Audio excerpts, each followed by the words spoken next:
This is the Mancow Morning Show podcast. Listen to the show live weekday mornings 5:30 to 9:30 on 97.9 The Loop. This is the theme to Mancow Show. This is the theme to Mancow Show. Mancow called me up and 602 Chicago. His theme song. We're almost halfway finished. How do you Yes, like it so far? It's pretty good. This I like is it. the theme to Mancow's radio Thank you. show. This is the theme to Mancow I like the whistle part. opening theme I to hope you'll Mancow join me. Show. This is the music that you hear early in the morning. Just put your lips together. We're almost and at the They part can't of be where together I anymore. start to whistle. This is the Those theme days to are Mancow's past. radio show. This is the theme to Mancow's radio show. I can't go into detail, but these little things that get sent around to everybody that end up, on the internet, the picture. Usually it's Ron Majors or not Ron Majors. What's his name? Ron Burgundy or something like that. Or the girl. I sent a picture of an Arby's sandwich out, and he thought it was my private area. And she's crying. You know the things you have you seen the one where I got to be careful here. Okay. But it's a special part of a woman, and I mean it's just it's pretty beat up. Oh. Have you seen that one? The sandwich one? No, that's a different one. Anyway, it's just beat up. It's just beat up. And the girl and the caption is, "I think I'm ready to get married now."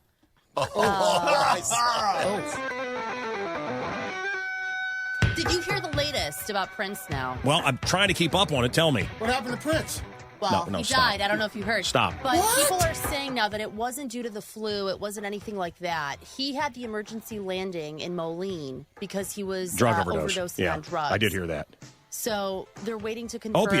Opiates, which also, right. according to the commercials on our program, make it hard to poop. It'll take 2 weeks to get back the toxicology report. And by the way, I've been doing Oxy this week. Yeah. Okay. No, I've been having trouble sleeping. Probably because everybody I love is dying. Yeah. No. Anyway, and it does make it hard to poop. It does? does. Oh, yeah. I never knew there was a connection. It's a very uncomfortable constipation, too. And it could be mental, just because we're playing these ads now. Do you take opiates and find it hard to poop? I just thought, I'm having a rough day today. I never put it together. Right.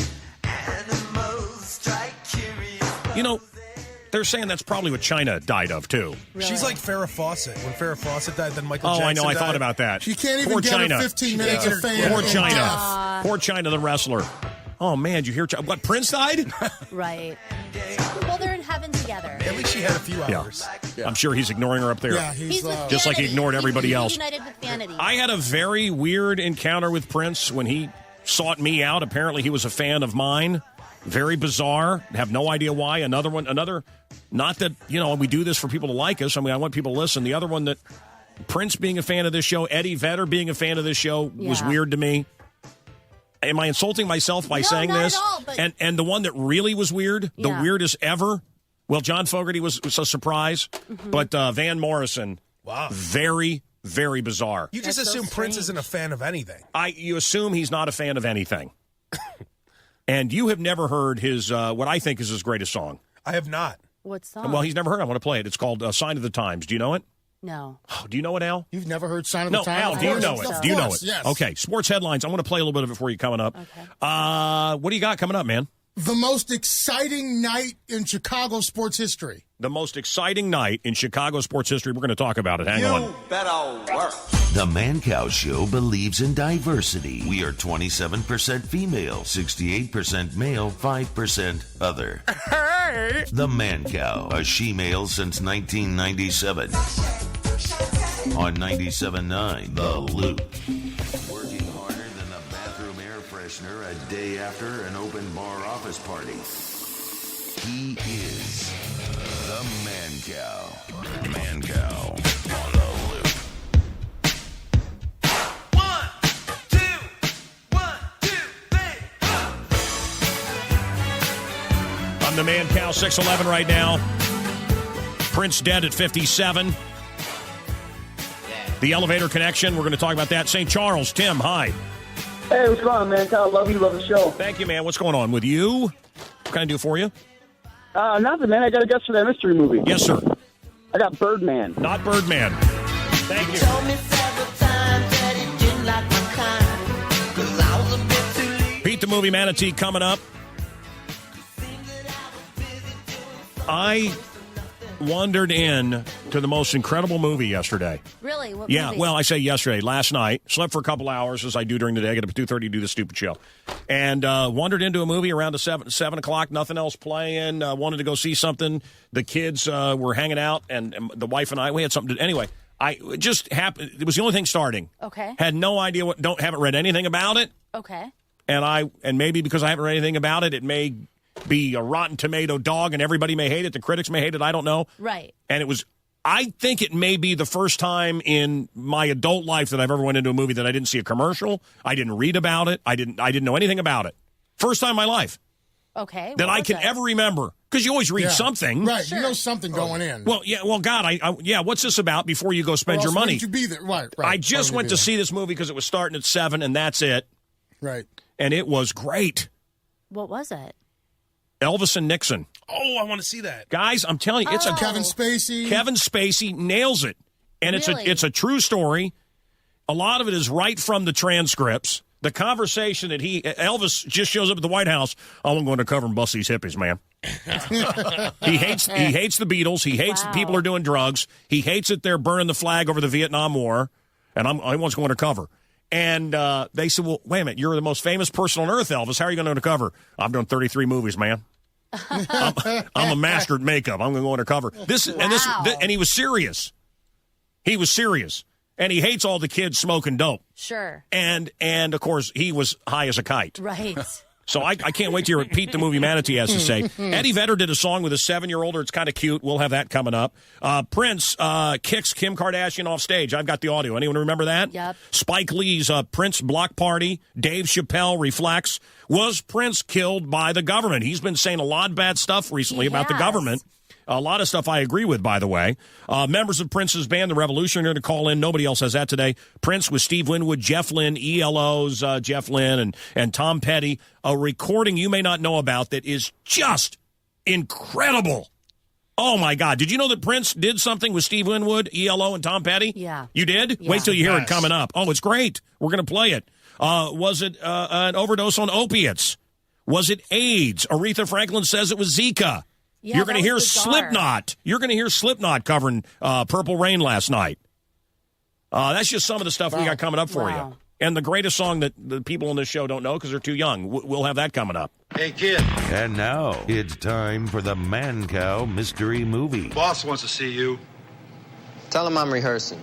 Think you know the answer? Call the It's cow not- now it's not at Birdman. 312-591-ROCK or 591-ROLL. That's 312-591-ROCK or 591-ROLL. The Mancow Mystery Movie. Now. His last performance, his last song. It was in Atlanta. Here it is.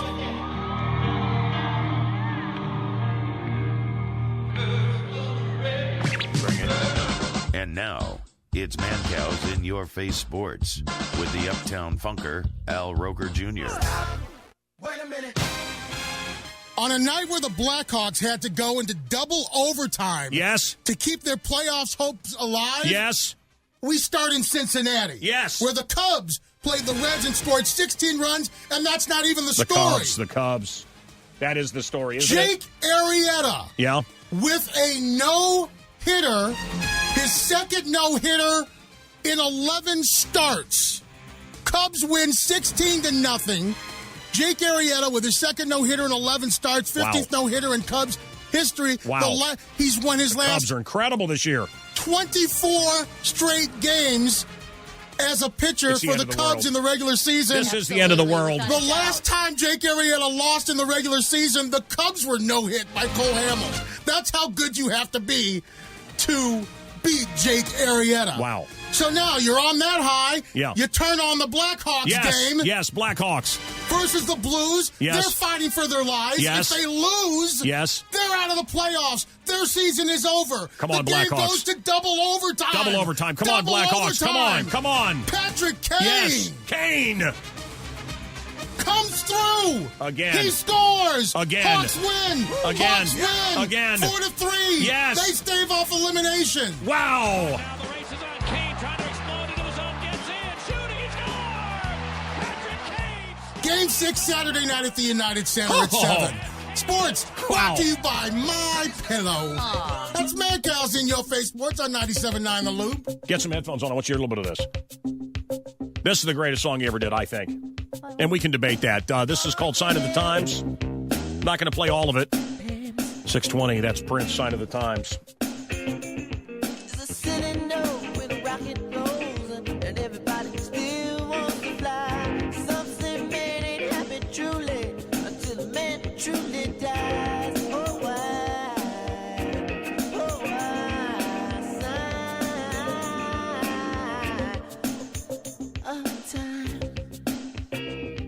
Interesting how he says, let's go crazy, right in the song. He says, I'm not going to let the elevator break us down. And then he died in an elevator. And I think the lesson here is don't speak ill of elevators. They will get you. That's right, they will. No, I don't know what the lesson is. Here's Prince. The only thing I could think of, because I really don't like categories, but the only thing I could think of is inspirational. And I think music that is from the heart falls right into that category. People who really feel what it is that they're doing.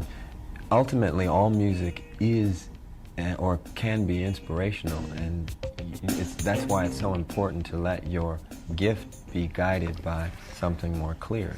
Now, where does your inspiration come from? I like to believe that my inspiration comes from God. He died for the tears in your eyes. You ever heard that song? Whoa. Wow. Incredible. Kevin Smith, the director and a friend of this program, spent some time with Prince. So the next day, he's like, I don't think I'm going to be able to do it today because I got a concert. I've got a show to do at the St. Paul XL Arena. He's like, I'm going to do a show at night, and my leg hurts, so I'm not going to do the Q&A. I'm not going to join the Q&A today. You're on your own. I said, why's your leg hurt? He's like, I've just got something wrong with my knee. And I was like, do you think it's because you always wear heels? And he's like, what do you mean? I was like, well, maybe your knee wouldn't hurt so bad if you wore some sneakers once in a while. And he goes, Kevin, it has nothing to do with sneakers. And I was like, all right, man, I was just checking. You know, why we need you, Prince. So I go outside, and Stephanie's like, you didn't just mention sneakers to him, did you? And I was like, yeah, was that a bad thing? She's like, yeah. I was like, well, does he ever wear them? And she's like, he does. Well, what is your fascination with Prince and sneakers? I was like, I've never seen him in sneakers. Does he wear sneakers? She's like, sometimes he plays basketball, he'll put on some sneakers. I was like, get out of here. He takes his heels off and plays ball in sneakers? She said, yeah. I said, where does he keep them? She's like, let it go. I was like, what does he wear when he plays basketball? Does he wear the outfits like he wears now? Because every outfit looks like, you know, he's about to be like, alas, poor York. I knew him, Horatio, you know. And she's like, no, he doesn't wear that. He wears like warm-up suits or something and stuff. I said, get out of here. He's got warm-up pants? She's like, yeah, he's got warm-up pants with the buttons down the side, and he wears like a sweatshirt. And I was like, where does he keep? Does he wear it under his clothes? And she's like, no, he's got them to the side. I was like, well, are they made? Like his outfits are made? Like, are they a designer kind of basketball wear? She's like, no, he gets them from a store. I was like, Prince shops at a store? And she said, no, we have to go out and get stuff for him sometimes. I said, where do you get clothes for Prince? And she's like, Nordstrom's. I was like, Nordstrom's? Nordstrom sells stuff with Prince's sign? She's like, Nordstrom's boys department. Hey, kid. And now it's time for the Mancow Mystery Movie. Boss wants to see you. Tell him I'm rehearsing. Think you know the answer? Call the cow now at 312-591-ROCK or 591-ROLL. That's 312-591-ROCK or 591-ROLL. The Mancow Mystery Movie. Now. With profound sadness that I am confirming that the legendary, iconic performer Prince Rogers Nelson has died at his Paisley Park residence at the age of 57. Fans around the world have been mourning the sudden loss of a musical icon. Massive loss in the world of music, pop culture, art. Prince has died. 7 Grammys, 30 Grammy nominations, 5 of his songs hit #1, 14 top 10 hits. Such an iconic performer.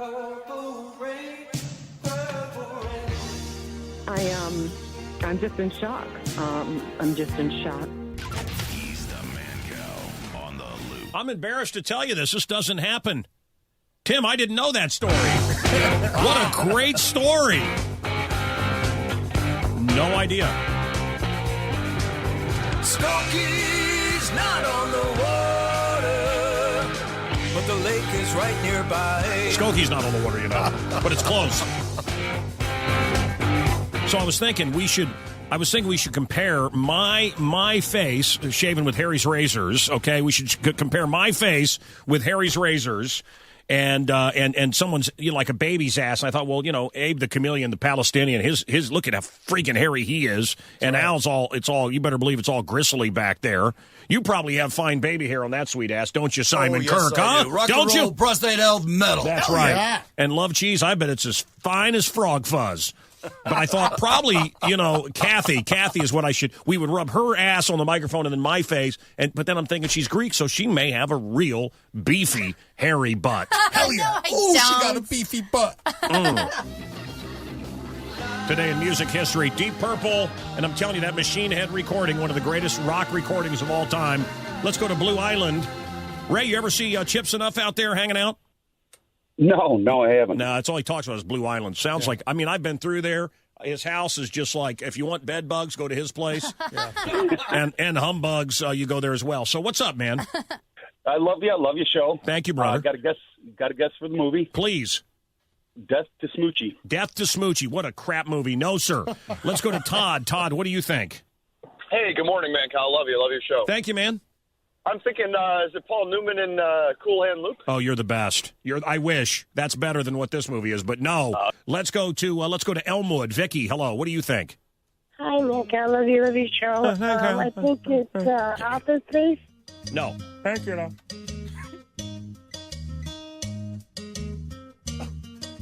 Tim Burton is opening a restaurant in New York City. Awesome. It's going to be based on the Beetlejuice world, and it's called Beetle House, the Beetle House. Yeah. Oh, my God, that's so going to cool. suck. Coming up on the Mancow, The Search. Thank you, Al. It's going to suck. The food's going to suck. It doesn't matter. Stuff all around. You ever been into a Rainforest Cafe? You're not going for the food. Hey. went to that Jekyll and Hyde that was here. That sucked, but you went once. How cool was Jekyll and Hyde? It was really cool. The food, not so much. The food wasn't good, but it was very Does anybody... cool. I can't believe you remember that. Yeah.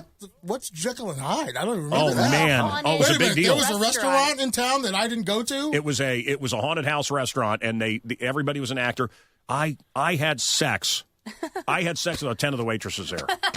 In costume? You like I'm not kidding you. Every time I went in there, I pulled a girl out of there and got laid. It was incredible. Obviously, they hired easy girls, and I appreciated it. No, it was a haunted house, and a hunchback would take you to your table. And oh wow, yeah. I can't believe you remember that, Kathy. Yeah. I thought it was. Hey, awesome. did I ever tell you I had sex with half the waitresses there? What? Of all the members of the Burgess family, only the boy's Coming father, up, Michael, would the not search thought to for have been Satan. Involved in the cult. What did you make of it all? Well, as far as I can, determine from what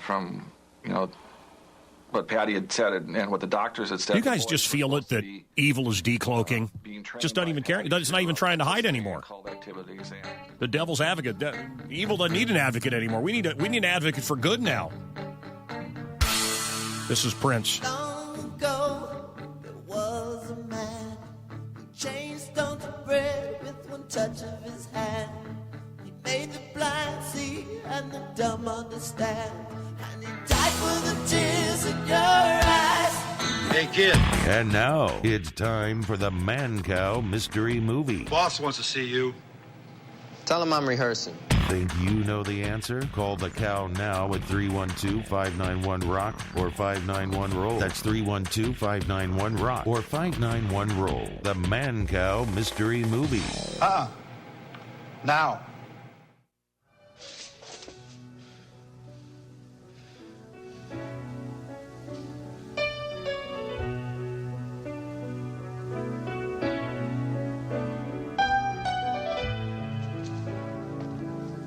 This music is Prince.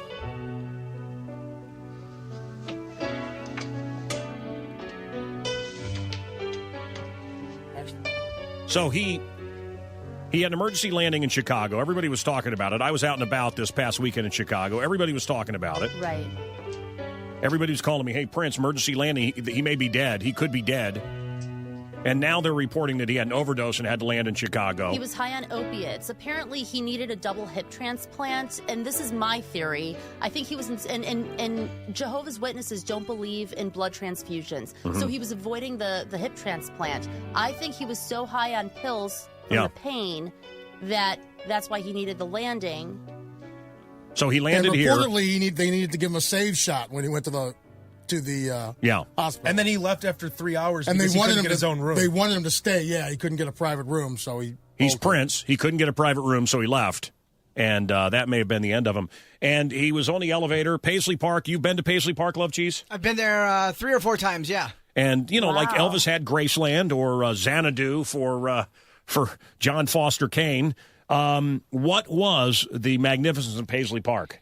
It was like a shrine to Prince. Everywhere you looked, there was the Prince symbol, from the big couch that was shaped like a Prince symbol, pillows, paintings on the wall. And he lived there.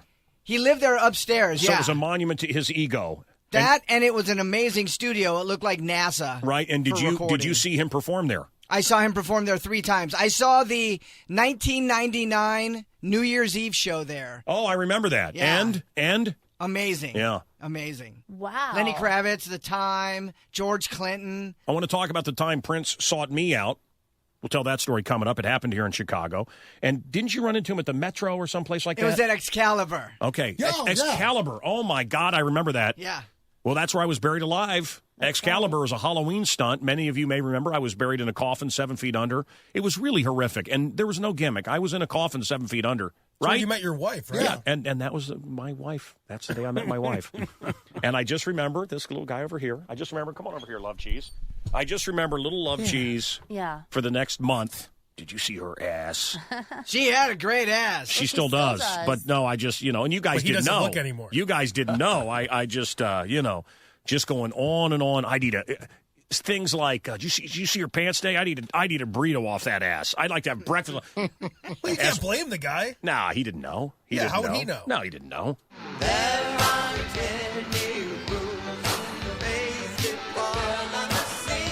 Paisley Park.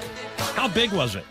It's huge. Yeah. It has a giant sound stage where he records all the videos and does his shows. My wife is like, isn't it great he never left Paisley Park? I'm like, wait a minute, I'm from Raytown. Would it be great if I still lived there? Raytown, Missouri, which is just a sinkhole.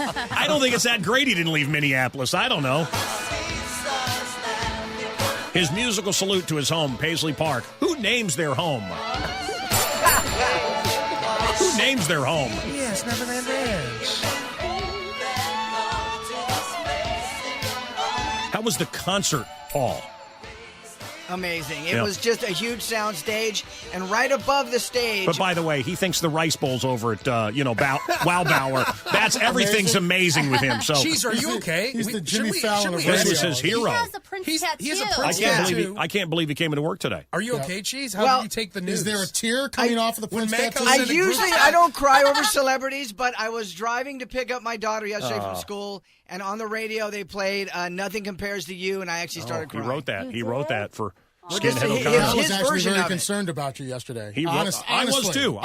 Yeah. I was too. I I'm mean, glad Mancow broke the news to you in a group text. No, he actually texted me separately first. Oh, he did? Okay. Yeah. Okay, thank you. And the most curious thing had happened. This is what it sounded like when my hips died.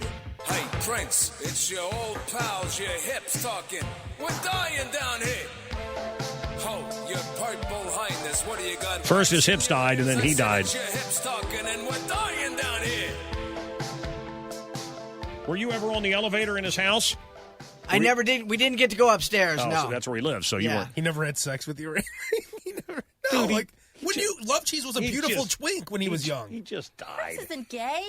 Prince wasn't gay. Prince is not gay. No. Okay. No, he hit everything. Right. Everything. And everybody. Yeah, was just you're right. He did way. hit everything. By the way, including Love Cheese. By the way, no, he did He not. would have. Love Cheese was a hot twink. But, he was a would hot you twink. stop? That's true. Still am. Hello. Basically, Right yes. here. By the way, guys, by the way, Well, he still is. how about Prince got women at like on their 18th birthday, and then they got too old and dumped him. I mean, he was with a lot of the hottest. Yeah. Coming up, Spike Lee. We're having a great time. And his block party. We got a mystery movie in play there. You can probably figure out what the movie is if you. Well, never mind. And some of the Revolution, some of Prince's band, going to call in today. It's a Mancow exclusive. Great sports night last night. We'll talk about that. The Rock of Chicago is on. Eddie Vedder's 7-year-old did a song with him. Eddie Vedder's 7-year-old did a song with him. We'll have that next on the Loop. 97.9 The Loop. This is 97.9 The Loop. A Cumulus station. WLUP-FM. Chicago, Mancow on 97.9 The Loop. It is 6:47. I'm the Mancow, and the Obamas are headed off to Windsor Castle. And I know it's one of the craziest things that I believe, and I know it sounds crazy, and a lot of what I've said that is just bad shiznit crazy, and then, by God, it's true. Right. How much stuff have I said that's just crazy? And then, oh, my God, that's real. Right. Yeah. It's real. We're going to have Prince's 911 call. I want to play that. But anyway, they're headed off. The Obamas are headed off to Windsor Castle. Their name is not Windsor. That's what people assume. Their last name is actually something more Nazi-esque that they've changed. But the Queen, I believe, is much older than what they're saying. I believe England is the number one place on Earth. Look, Japan, all they care about is sex robots. Yeah. England is the experts on stem cell, blood manipulation, and genetic engineering. And the reason is, I believe, because the people in power are all inbred. The royals are all inbred. Right. They have serious problems with their blood. They look like it. That is true. I mean, it's true. They get a Yeah. paper cut and they die. Right. I'm telling you, I believe this queen has had blood transfusions. I believe that stem cells are at work. Yeah. I believe there's so much manipulation going on with their bloodlines. It's all they care about, by the way, is their bloodlines. Wow. I also used to have people on all the time, they're all pedophiles. And they used to say this stuff, and they have rituals involving children and everything. And then look it up sometime. And it's just absolutely crazy. And I hosted Harold Wilson, who was the guy that took over after Churchill. I hosted him in my college. I hired him to speak. And these stories, and people would call my show for years. It's craziness. And I'll be damned if it doesn't all come out in the last few years. It's all true. Wow. Parties where children are molested. And these are creeps. And I want to know why America cares about a royal family. For some reason, we're all infatuated over the royals. I don't want Clintons. It's, I don't want Bushes. I don't want Romneys. I don't want royal families in America. I don't want political families. Go away. The Prince 911 call is coming up. I'm thinking about Prince and the opiates and not able to sleep. Michael Jackson, and I have always believed that he couldn't sleep because he was a pedophile and haunted him. And he had a rough childhood. And he would do anything to sleep. And then I thought, if only they knew about Mattress Firm, maybe Prince and Michael Jackson would still be alive. If he had the vibrating bass, he'd be alive. I have to do less drugs now because of my mattress. No, I'm serious. I have less pain. I don't have to take pain pills because of my back. I used to wake up with my back all stiff. Right. He had bad hips. He could have had the vibrating on his hips. Could have shook his hips loose. He also could have just put some icy. Mattress Firm could have saved his life. I'm telling you, Mattress Firms save money, sleep happy. I'll tell you something about going to Walgreens a lot, like he did 4 times in the last week. Right. What happens is they have stuff. We have great medicine now that can mask the problems that you have, and I get it. Right. How about Tommy Chong on this program was doing medical marijuana and felt great all the time, never knew that he was seriously sick. Right, had no idea. And the same thing I think with Prince. Yeah. Because you can go to Walgreens, and we have good and what would you do? What would I do? I'd go to Walgreens. Sure. You're feeling fluish, you go to Walgreens and anything to make you feel better.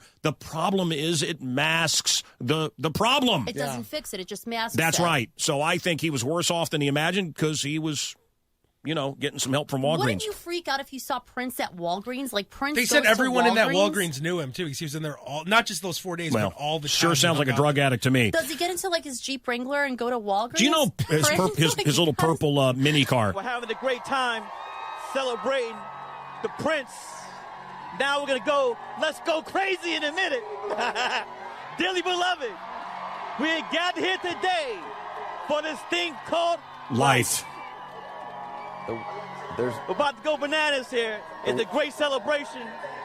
We're all stunned by sudden death, but he's still here in the spiritual form, and we love him.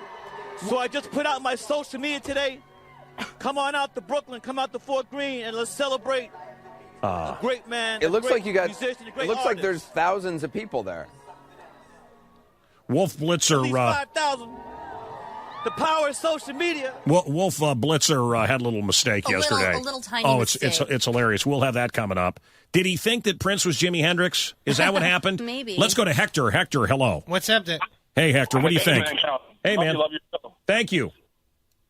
The movie is Lucky Number 11. I remember that movie. Not a bad movie. Not a right answer, but thank you. Kevin, hello, in Park Ridge. Hi. Hey, how you doing, Mac? I love your show. Thank you, man. What do you think? I'm thinking Eddie Murphy, Beverly Hills Cop. No, sir. Thank you. Hey, kid. And now it's time for the Mancow Mystery Movie. Boss wants to see you. Tell him I'm rehearsing. Think you know the answer? Call the cow now at 312-591-ROCK. I'll take Renee. Put her through. Or 591-ROLL. That's 312-591-ROCK. Or 591-ROLL. The Mancow Mystery Movie. Now. All right, let's go to Renee. Hi, Renee. What's up? Hi, love your show. Thank you very much. What can we do for you here? Okay, so I have been single for a long time, Yeah. like 15 years. Why have you been single? This isn't the lady that called up with the cats, is it? You're not the cat lady. No. No. Okay, so why have you been single for 15 years? Because any woman can get laid at any No, time. are you saying that you were married and now you've been single for 15 years, or you've been single all your adult life? No, I was married when I was younger, and it was just a really rough breakup. And Okay, all right. You know, so all that. what can I do you for? Okay, so I started dating this guy 6 months ago, and he's really great, but he's not much taller than me. He's like 5'2".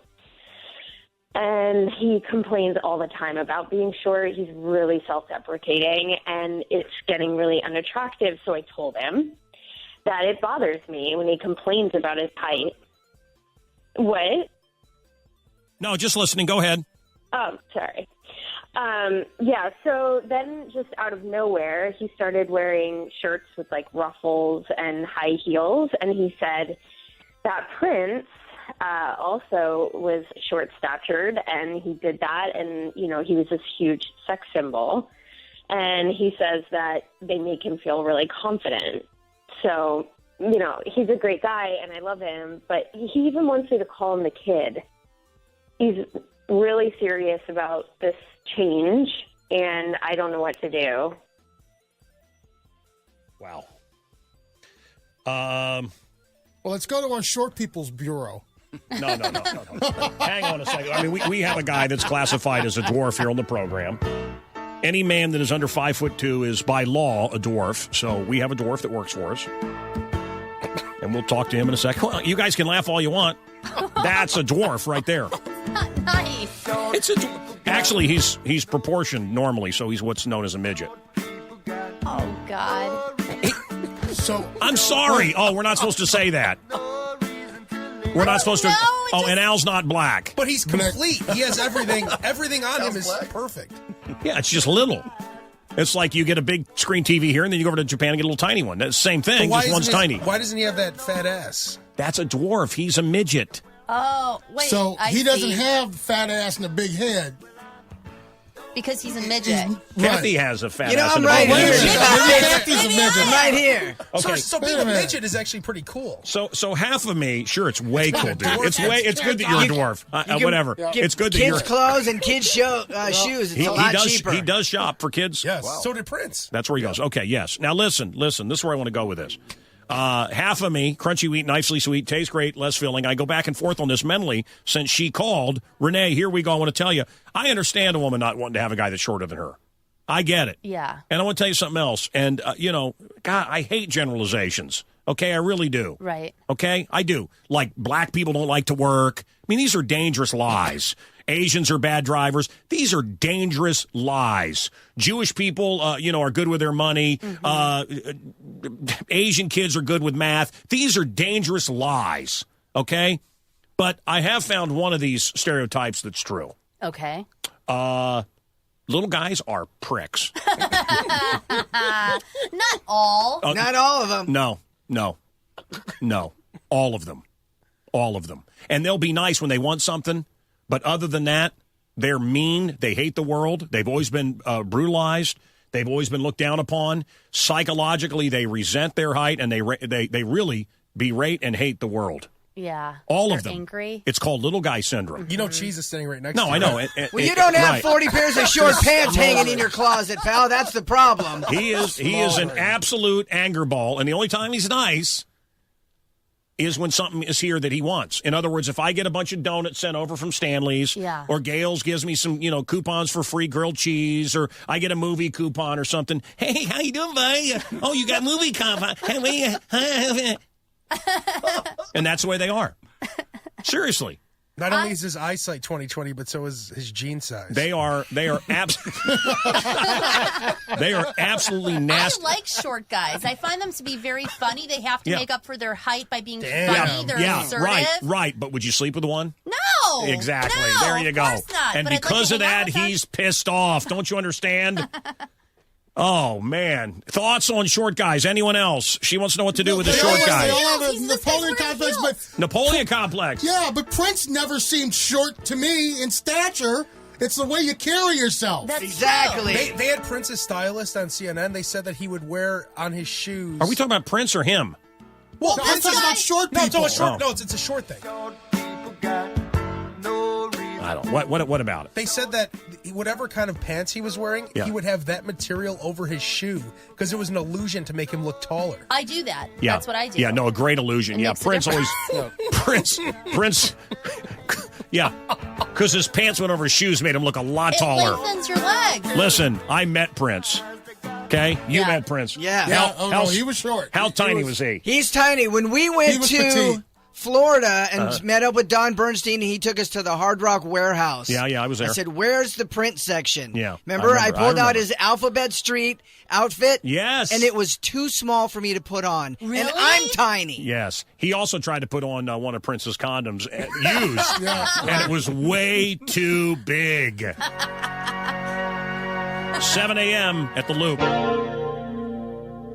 They asked Eric Clapton how it felt to be the greatest guitarist of all time, or the greatest living guitarist. He said, "I wouldn't know. You'd have to ask Prince." Wow.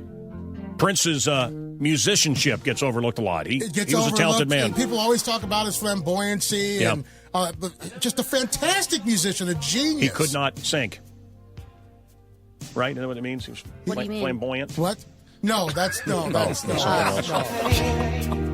So he performed at the Super Bowl, one of the great recordings Yes. and videos and moments in history. We had that moment in Chicago, and I've had a lot of people over the years come and talk to me. Same thing happened. Pink Floyd, Soldier Field, High Hopes, which nobody knows the name of that song, but some people call it the Division Bell. Yes. It's called High Hopes, but the grass was greener, and it poured rain. Yeah. The note that it started on the rain like it was a special effect. Wow. In the stadium, and then the last note, boom, the bell's ringing, it ended, and the rain stopped, and they all walked out past the proscenium arch and went, wow. Wow, that's crazy. Wow. And Prince, Super Bowl, playing Purple Rain, and during the song it rained. Yes. And folks, I don't know if you've seen the pictures, but it is something else. They're saying best live performance of all time. at the Super Bowl. Yeah. Yesterday, after he died, out of nowhere, a rainbow appeared. Really something. A connection to the other world, perhaps. Car for a medical, Paisley Park, 7801 Audubon Road, 7801 Audubon Road, for a tail down, not breathing. Rescues and started reading out. And this nurse needed paramedical at Paisley Park, 7801 Audubon Road. Paisley Park. Person down, not breathing, time resuscitation in 45. 48. Chief 1, CPR started. F4 CPR started, 949. Chicago reacts. You'll hear people out on the street. Pete the Movie Manatee coming up. I saw a great movie yesterday I stumbled into. Wonder what he thinks of it, this Elvis and Nixon movie. Really fun. Eddie Vedder's song with his 7-year-older. We're going to do that coming up. Sports headlines coming up. Cowboy Mouth's going to join us. Kevin Frazier talking about his relationship with Prince. The Kardashians got kicked off stage by Prince. You got to love that. Your phone calls coming up. And the top music critic from the Rolling Stone magazine is going to call us and tell us what he thinks and thought of Prince. The Mancow on 97.9 The Loop. If you think think that cartoon cow from the lactate commercials is kind of hot? You are not alone. This is The Loop. I'm the Mancow. Prince dead at 57. Oh, he's right now? Turd? Yeah. Hello? Yeah, that's him. I don't know if it's him or not. Hello? Mancow. Yeah. What are you doing, man? It's the worst show ever. All you doing is talking about this Prince guy. Nobody cares about that little sissy boy. Are you kidding me? Well, I think you're wrong. The artist formerly known as Alive. Who cares? It's a rock and roll station. Are you kidding me? The artist formerly known as Alive? As Alive. His new symbol's a purple smiley face with X's for the eyes. That's his new symbol. Oh, my God. I bet a lot of our audience agrees with Turd. This is just horrible. Horrible. You know what you should do? A song. You know, you want to do a new song for Prince, the artist formerly known as Alive? Yeah. Little Red Coffin. Little Red Coffin. Ooh, baby. They found me in an elevator. All right. Goodbye. Goodbye. Dude, that's cold. Goodbye, man. Tacky. That is just cold, Turd. Cold. He knows you love him. I know. That's why he's doing it. That's why he's doing it. Because he hates me. He I can does see hate the you. tracks of Love Cheese's tears on his face. True. Turd? He's been crying so hard. You got a little Love Cheese all teared up here. And now, a selection from the Jukebox from Hell. Excuse me. It's a beautiful day for a sacrifice, a beautiful day for a slaughter. Let's kill this goat. Let's slice its throat. Now, let's turn that off. Reports are coming out now that award-winning recording artist Prince has just died. What are your first thoughts and initial reaction? Prince didn't die, did he? Prince is dead. That's horrible, man. That's my guy. You serious? Oh, that's horrible, man. I love that guy. Jesus Christ, that's horrible. That's just a bunch of horribleness. I don't know how to say about that. What you can really say about it. There's like no words. I love that guy. He's like half my playlist. Prince just died? Yeah. It's like a god right there. No, he's not a god. That's crazy. I was actually listening the other day. That is crazy. He was a musical genius, and I think he will be missed. Shock, he was a pretty young man. 57. From someone who's of the 50s and 60s generation, I don't miss him so much. I really wasn't familiar with his music. Nevertheless, Steve Dahl? when someone was an established icon and managed to fill arenas full of people to see him entertain, it's going to be a great loss for the industry and for the people who enjoyed him. Oh, I got a live one here.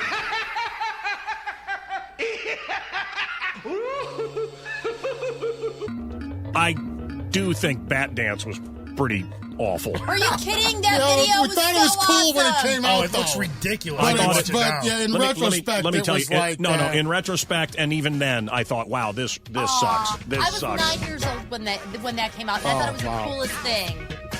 Half Joker, half Batman. And where? It's a Batman. So not everything he did was great. I'll tell you one thing he did that was great, I mean incredible, was Kim Kardashian jumped up on stage and started dancing, and he got her. He kicked her fat ass off the stage.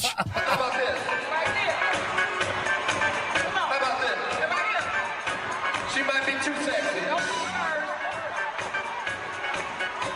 I want a big fun saxophone. Turn it up there.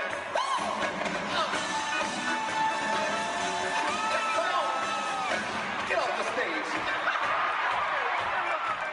Get off my Awesome. stage. Get off my stage. stage. This is America, Prince in his first motion picture.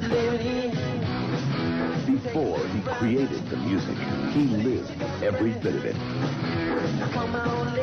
He risked too much for the one thing that meant everything. His music. Purple Rain. Now playing at a theater near you. Check your local listings for details. Rated mature. Turd just texted me. Maybe he's just like his mother, dead. Oh, wow. This Turd, let it go. Well, he hates Prince. He doesn't care about Prince. He always did hate Prince, and he's like, this is a rock and roll radio show. What are you doing? How can somebody hate Prince, though? What's there to hate? He's a really good musician. His songs are catchy. Oh, I can think of Why a few things to hate. He Let's seems go to like Kevin in Jag-off. Burbank. Kevin, hello. Never caught with underage girls being with You know, he was- any of that kind of stuff. He was a very smart guy. Johnson, He was a right? very We smart never guy. heard any of that stuff about Prince. Yeah, but you're not supposed to be a molester. No, I'm just Kevin, saying. hello. He's celebrated for that. Do you love on the news here? They'll show like people in the hood just killing, and now here's somebody you should know. It always makes me laugh. They do 20 stories about killing in the hood, and here's somebody you should know. This is Mary. She actually made her child breakfast. I'm going to school. That's someone you should know. It's like they're saluting people just for doing stuff that you should do. Yeah. You should give your child food. Someone you should know. See, this person in the hood didn't go out and kill and steal today. Someone you should know. Like, what? Put him on a stamp. Hey, we should put Prince on the 20. What's up, Kevin? Yeah, That'd we be should. awesome. Yeah, That it's would be absolutely. awesome. And we need to stop arresting all black people from now on. Am I right, Al? Absolutely. Because every single arrest is racism. So we just let everybody out and just never arrest another black person. I mean, It's if it just- comes it's all down racism. to arresting us or just shooting us on the spot, Yeah. I'll take the arrest. Yeah. Shoot him on sight. You see a black and will not shoot him on sight. Kevin, I wanna hello. Make that clear. Kevin. Officer. Kevin. Oh, okay, you're stupid. Okay, you don't know that it's you? Mike, hello. Let's try, maybe this guy knows his name. Hey, Mike. Yes. Yeah. Hi there. I love your show. Thank you. What do you think? The Godfather. Godfather, no. Hey, kid. And now it's time for the Mancow Carol, hang on, mystery you're next. movie. Boss wants Love to see cheese, you. you got a mashup? Yes, Tell sir. him I'm rehearsing. All right. If you know the answer, call Carol? the cow now at 312-591-ROCK or I'm here. 591-ROLL. That's Hold on, 312-591-ROCK or 591-ROLL. The Mancow mystery movie. Okay, tell me what is America's Greatest Makers, this new TV show? All right, America's Greatest Makers is Mark Burnett's new technology reality a smash. competition show. Mark where we Burnett? have Did you say Mark Burnett? Mark Burnett, Shark Tank, The No, Voice. that's The not. It's a Apprentice. smash. they're buddies. That's Yeah. my boy. It's going to be huge. Everything he touches. I call him the Ivy League of unscripted programming. Wait a minute. You used to work at WGN Radio? I did. I had a show for a very short period of time. And who was your boss over there? I had many bosses, which was part of the problem. I started with Bill White, and when Jimmy DeCastro came in, I got fired. Did you dislike Jimmy DeCastro? I didn't know him. He never met me, so that was my first meeting with him. Who was the guy? I guess I've never seen the movie. Who was the guy that they said? Kevin Matheny. Yeah. I know Carol. Yeah. You know her? You were doing middays, right? I was the noon show. That was cleverly titled The Noon Show. Yeah.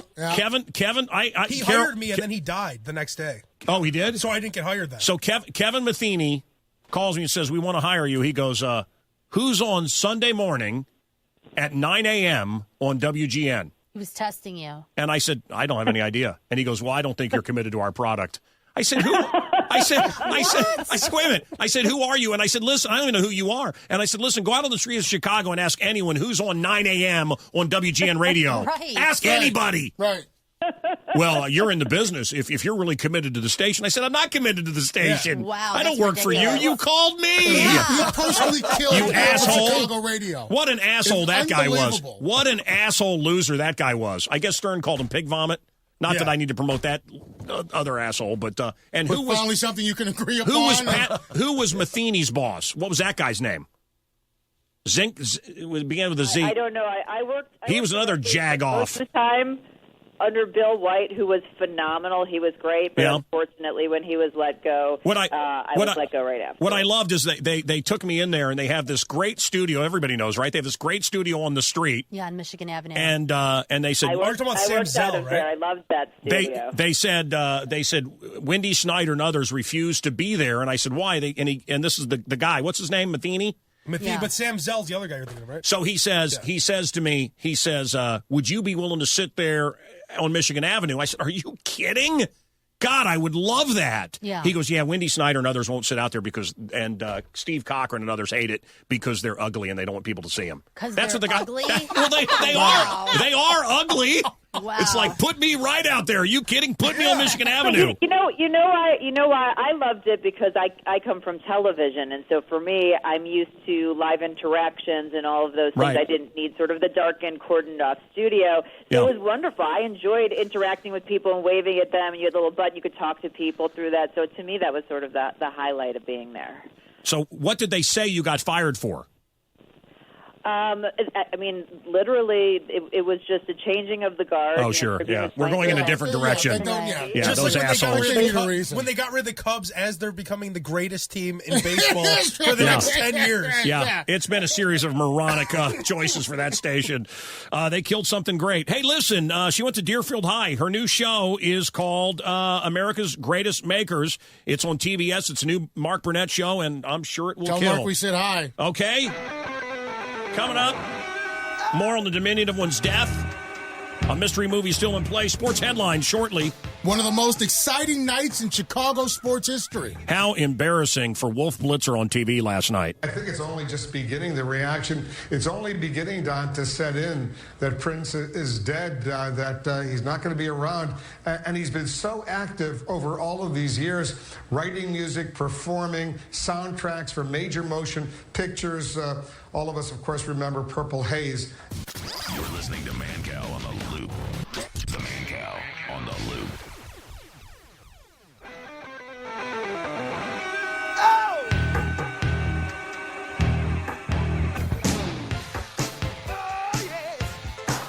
That's Love Cheese in the Lava Lamp Love Lounge. Little remix for today.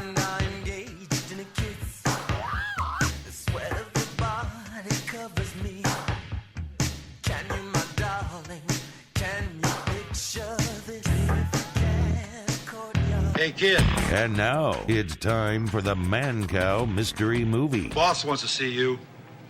Tell him I'm rehearsing. Think you know the answer? Call the cow now at 312-591-ROCK or 591-ROLL. That's 312-591-ROCK or 591-ROLL. The Mancow Mystery Movie. Now. Hey, Alan, how are you? I'm all right. You used to be on the show all the time. What happened? Did I piss you off? Did you go underground? What went wrong with us? I just couldn't take it anymore. No, I was on with you all the time when I was still editing magazines and had that kind of stuff to promote. Oh, and, man, I remember magazines. Yeah, it was once upon a time. We put these things out. I love magazines. I still do. Listen, he wrote a senior thesis on License to Ill. That's right. That's why Beastie he's one of my Boys. favorite people. I love Alan I Weiss. love that one and Raising Hell. Is that what it's called? The Run DMC? Run DMC record. Two of my favorites from the same era. All right, brother. Well, you've chronicled Prince. I had a very interesting brush with Prince. Prince came by to watch me one day. We were doing a TV show, and there was a lot of people that showed up, and we didn't know if he was going to go on. I think he did say like 2 or 3 words, but I was a curiosity to him, and he spent a lot of time eating food that some restaurant brought in and talking to the girls around the station. Had tons of time for them. Yeah. That all sounds about right. And looked at me the way a space alien would look at a creature from another planet. It was very interesting. And he was a tiny little thing. Anyway, you're a rock critic. You know, Vibe, Spin, of course, Rolling Stone. Your thoughts today? Well, it's a shocking loss. I mean, we're talking about the towering musical genius of a generation. And this is somebody who could just do stuff that no other musicians could do. Somebody who was, as a songwriter, singer, guitar player, instrumentalist, producer, band leader, he had all the tools and was capable of stuff on a stage and in the studio that nobody else was. 57 years old, was nothing that we were prepared for. Was it opiates? What are you hearing? What are your sources telling you? Drugs? I'm hearing the same stuff everybody is. Uh-huh. And, the first thing that I thought of is, and we'll see, and this is not based on any speculation, but, there had been talk for a long time that he had needed hip replacement, that he wouldn't get the surgery because of his Jehovah's Witness faith and he didn't want the blood transfusion.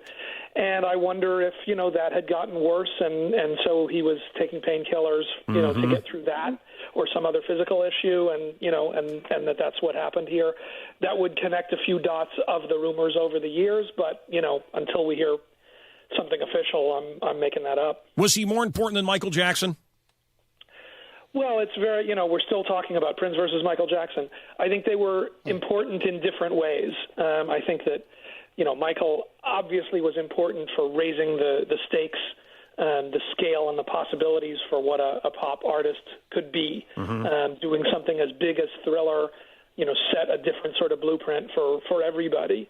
But I think that Prince, I think what we're going to remember, what we're going to think about for Prince is this dedication to independence, to being brave and taking risks and not worrying about what your audience expected from you, and constantly evolving, and that's what being an artist is. That's something. If you're creative, that's what you do every day. That's something. Do you think that he will be the next Tupac? Will there be Prince albums coming out for the next 20 years?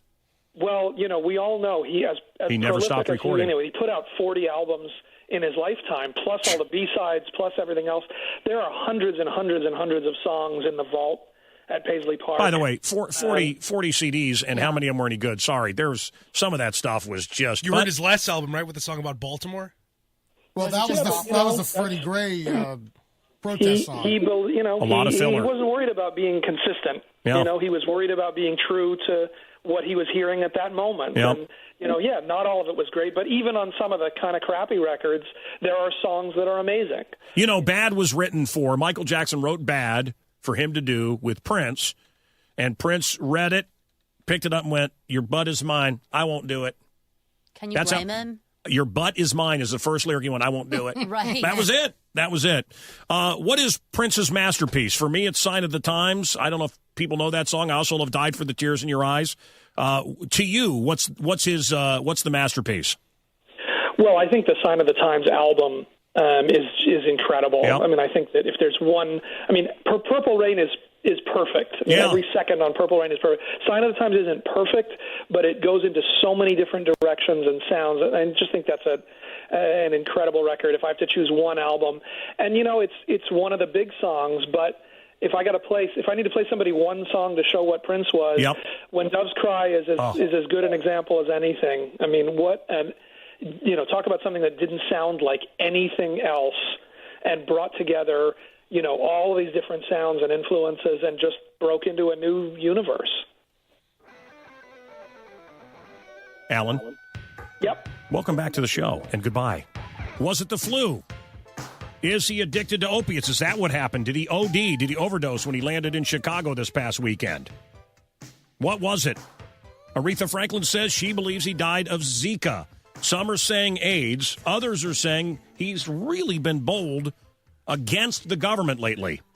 Was he murdered? Some people believe that. This phenomena of chemtrails.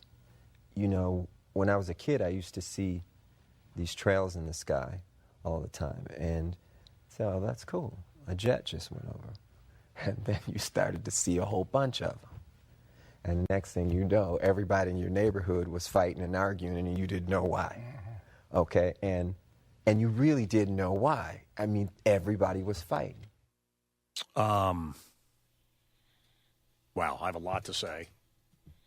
But when his people came out and said he had the flu, I knew he didn't have the flu. Right. Because in the sports world, that's the catch-all for it's flu-like symptoms. If somebody isn't playing, they have flu-like symptoms. They don't have flu-like symptoms. It's something else. That's just something they use. Unless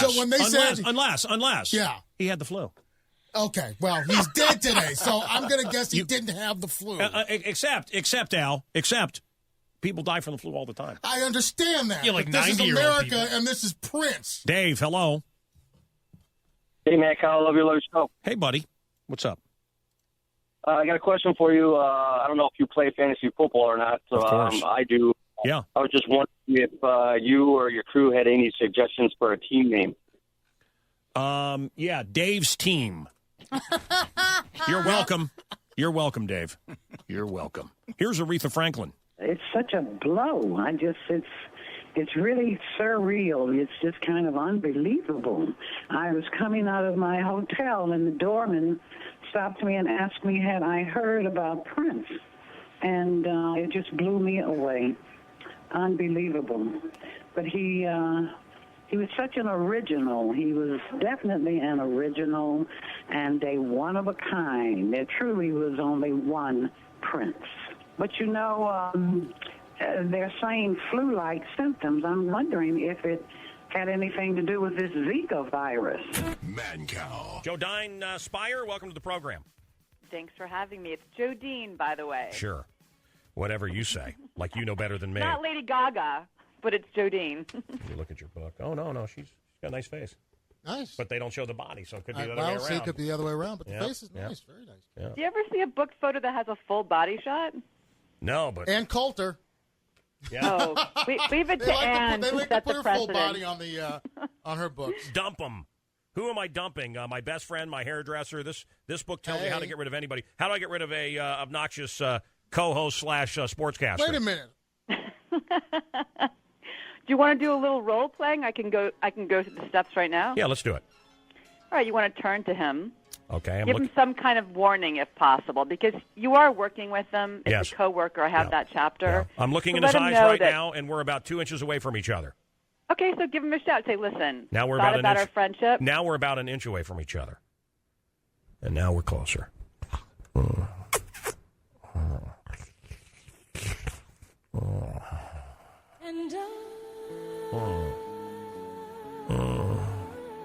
I do this out of the respect for the way you do your sportscast. Oh, shh. Don't talk. Doggone it, I blew it again. Oh. Anyway, how am I supposed to do it? How are we supposed what's the point of this? Dump them. You just what is it? You throw dog poo-poo on their shoes and you say, I break with thee, I break with thee, I break with thee. Right? Well, That's what I heard when I was a kid. If that works for you, you can use that. But the whole point of the book is I think that there is a kind and gentle way to break up with someone, and that we can do the lash out, we can do the avoid, which many of us do. That was me at one point. But there actually is a good way to do it. Well, give me And my one book tip. basically Give me goes one through the tip. steps. Give me one tip. I think if at all possible, give that person a warning before you end it, so that if there is a chance And to how would fix the that warning be? relationship, they can. How would the warning A be? warning would be like, let's just say you don't like a friend because he's competitive. Every sport you do, he does. Every girl you go for, he goes for. Right. Give him the heads up. Listen, I thought about our friendship. I don't like this competitive thing that's going on. If it continues, I'm going to drop you. So it's a warning. All right. Dump them. Miss Spire, thank you. Speyer. This is the Mancow.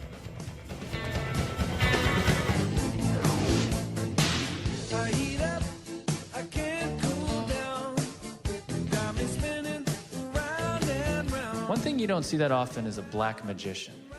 Probably because of racism. If a black guy makes something disappear, they're like, hey, get him!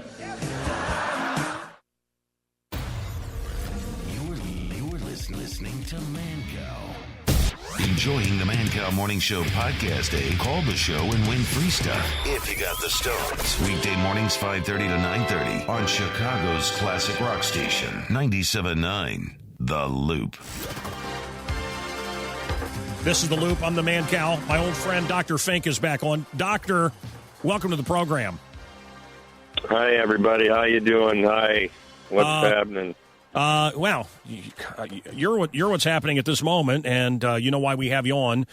And what unbelievable timing! Can't wait for the show tonight. You're playing at the Arcada. You're doing Prince music, and this is a guy that got two Grammys for his work on Purple Rain. Wow! And played on all my favorite Prince songs, most of them anyway.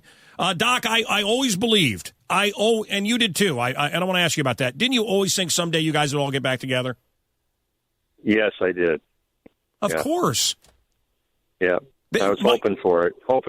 Yeah. My first thought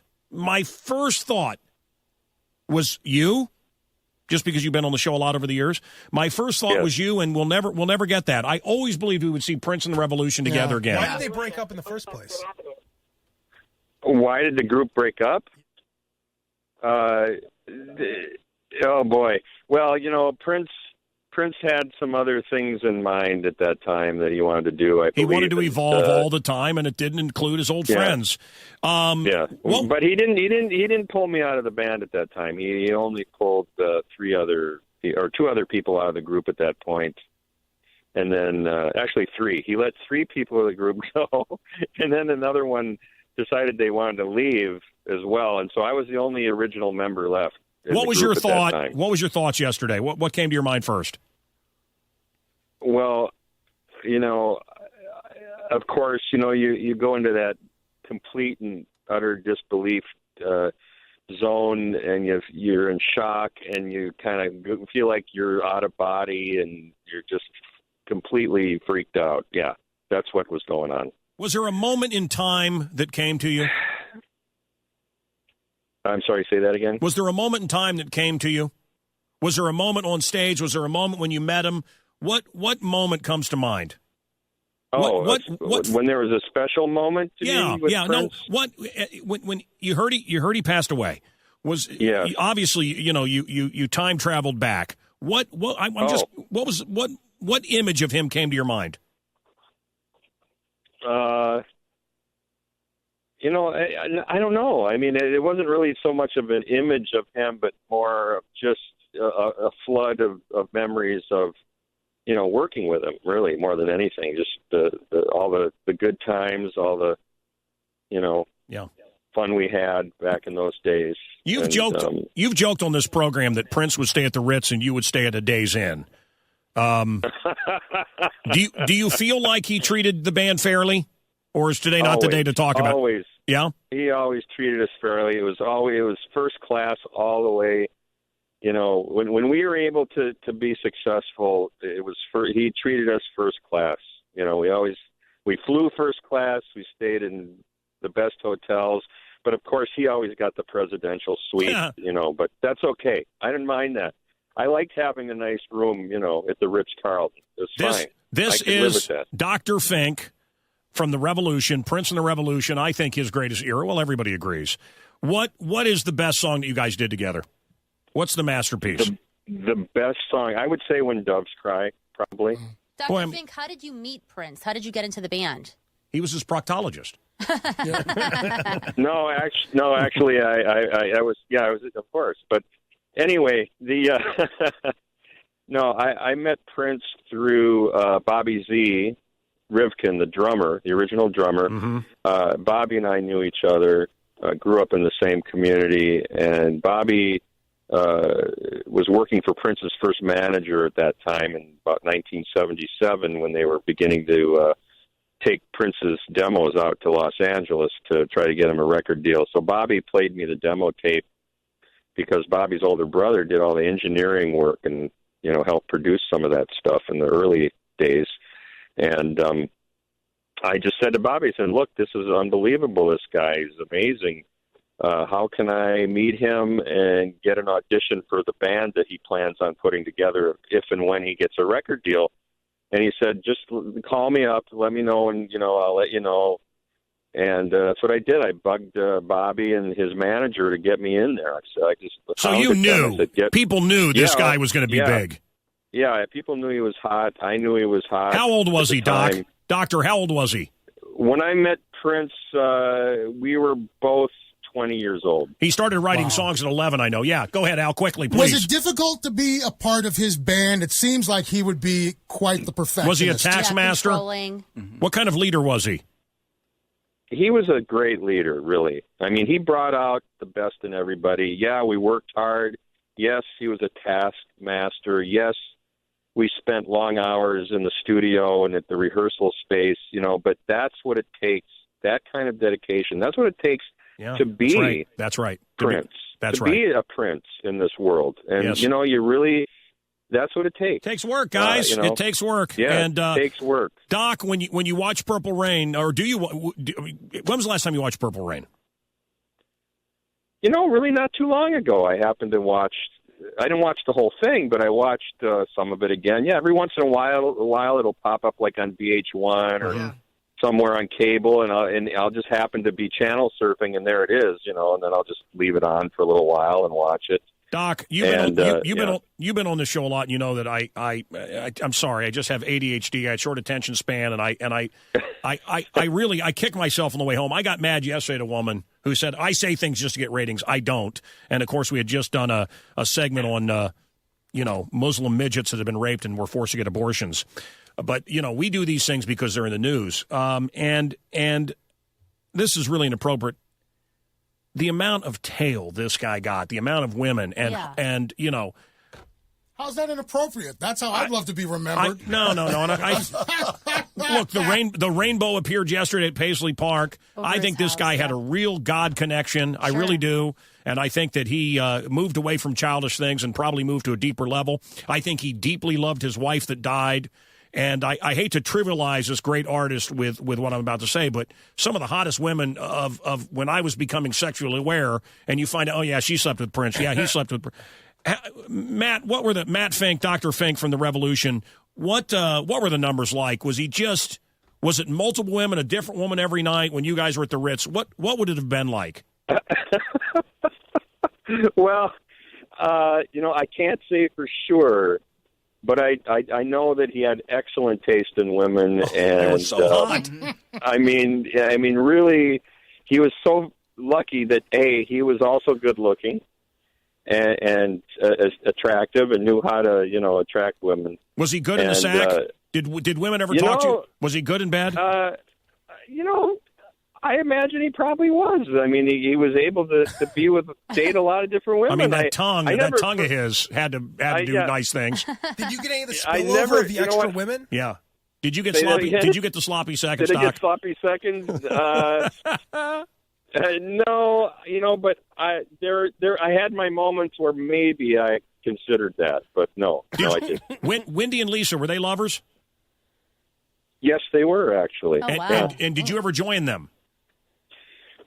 No. Did Prince? Did Prince join them? That's not. I don't know. I don't know for sure. Young Sheena Easton. Oh, Oh man. Oh, you want this song? Oh man. Okay. How bad you want it? He wrote the song with the lyric, "Let me come inside your sugar walls." I wonder what inspired that. I noticed that's not being mentioned a lot in the montages of all the songs he's written for people. Sugar Walls is getting left off of that list. Yeah, he wrote some great ones. Doc, I mean, we're very lucky that you're in town today, and, the version of The Revolution is playing the Purple Experience tonight at the Arcada Theater. Wow. I know. 5 minutes from my house. I'm going to be there. So have a great show, Doc, and we appreciate your friendship all these years, and I am truly sorry about your loss. He says their best work together? When Doves Cry. Prince dead. Way too young. Was it AIDS? Was it a government hit? Was it Zika, as Aretha Franklin says? Ridiculous. Was it the flu? What was it? A mystery movie is in play. You know what it is? You call and win. Did you like the Chappelle Show when they did Prince? Oh, my favorite. It. It's a classic. Is anyone up for a game of basketball? How about you and your friends versus me and the Revolution? They still got on the same they be wearing at the club. I said, hey, you know what? You know what we're going to call this? The shirts against the blouse. I mean, I kind of learned something that day. Don't never judge a book by its cover. This cat could ball, man. And it wasn't even like it was close. It was a landslide victory. Game. Blouses. After it was all over, he took us in the house and served us pancakes. Bizarre. Very bizarre. And it's a true story. Yeah. Here's Prince. Did you see the episode of Dave Chappelle? Oh, yeah, absolutely. What did you think of that thing? Oh, loved it. That's a true story, by the way. The Charlie Murphy story? Oh, yeah, that's real. So you guys got together and you guys play basketball? Oh, definitely. And you got game? Oh, definitely. And he don't. Is that right? Yeah. Did you have pancakes afterwards? Well, I didn't make them, but we had pancakes. Yeah.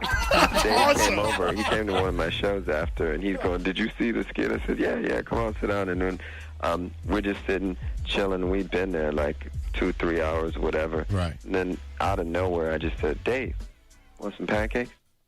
That's funny. Dave Chappelle also did a thing with Rick James, and I had no idea. I read this yesterday online. Prince opened for Rick James That's so crazy to me that he opened for Rick You're James. You're too young to remember. I'll tell you what. You know who else opened for Rick James? Linda Blair. Used to date her. Let's go to Frank. Frank, enjoy it. And it's the reason I ended my relationship. That's right. That and The Exorcist. What's up, Mancow? Love your show. Hey, brother, what do you think the mystery movie is? Oscar. Oh, I remember that. Stallone, Oscar. No, sir. You know something? When you've slept with a woman that used to sleep with Rick James, yep. What could I ever do to excite her? Yeah. We are 1 minute away from a concert announcement. Awesome. Yeah, 1 minute away from a concert announcement. And now we're, 1 minute away. Okay. Waiting for the clock to turn over. Kevin, hello. What's up? It's Mancow. Yeah, love your show. Thank you, man. What do you think it is? Jersey Boys. No, sir. Hey, kid. And now it's time for the Mancow I like Jersey Mystery Boys. Movie. The show, not the movie. The movie was kind of... Tell him I'm rehearsing. Hey, Miles, what is the movie? Yes, sir. If I may say real quick, I just want to thank you for fielding that call from the gentleman who complained about today's show. I'm a big Prince fan, and for a kid who woke up pretty much crying because I consider myself a private first class in the Purple Army there, and we lost our commander. Boy, he put a smile on my face with that artist formerly known as Alive, and I think Prince would have really dug that joke, so I just wanted to say thank you. He voiced his opinion, and he made me laugh. It's welcome here. Good, And good. But also, can I ask you not to talk about people's wives? My guess was going to be The Freshman, starring Matthew Broderick, and you made a comment about his wife, Sarah Jessica Parker. I'm not going to disagree with you that she looks like a... Okay, dude, Is he on drugs? No, he's obviously emotionally distraught. You're a crazy it's a tough person, day for him. He's part and of you've the got the Purple wrong. Army. You're crazy, and you've got the wrong answer. You made fun of Sarah Jessica Parker. I want you to know it's raining, and Prince like, yes, it's raining. And are you Prince playing at the Super Bowl, and it rained during Purple Rain. It seemed like a God thing, man. That was cool. right on? We were told in 40 years it's never rained in the Super Bowl. Don't worry about it. 40 Prince years. was using 4 separate live electric guitars During a downpour at the Super Bowl. The stage was made out of a very slick tile, which when it got wet was even more slippery. He had 2 beautiful dancers with him. It's 8 a.m. And I'm committed to do this. Coming up, you're going to hear the most incredible recording that you may not know. Prince with Stevie Winwood, ELO, and Tom Petty saluting a fallen Beatle. It is awesome. Corey Taylor and Slipknot performed in Minneapolis last night.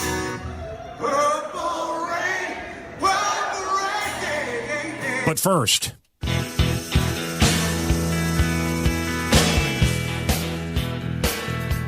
one of the greatest from Indiana. One of 2 decent people to come out of Indiana in their history, actually, of all people. No, come on. John Cougar will be doing a show. Nice. At the Chicago Theater across the street from He may have broadcasting. changed his name. What? Again? He's going to change it to the symbol. John Mellencamp is doing a show October 25th, just announced. Nice. It's going to be kind of a storyteller sort of thing. He will tell the story and do the songs. Nice. Awesome. He's going to be plain spoken. This is it. This is the official announcement. Sports headlines coming up. One of the most exciting nights in Chicago sports history.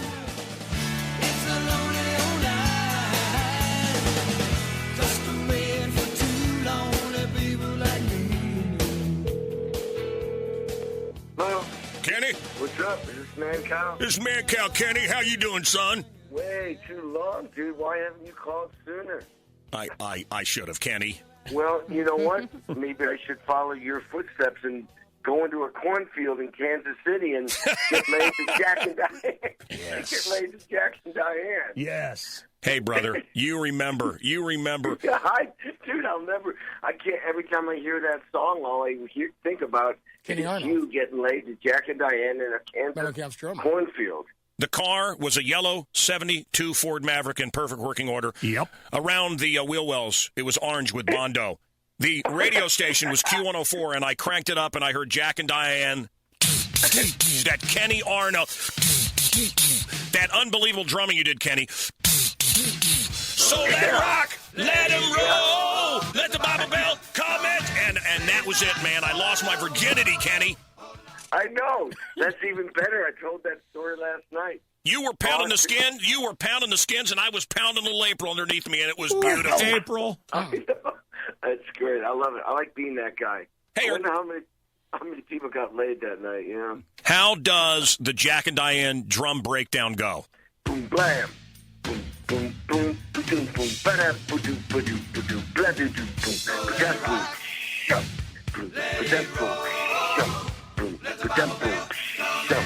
Boom, ba-da, boom, ba-da, boom. That's part of it. Yeah, that's awesome. I like it better when you actually have a drum kit. Nah, I think so.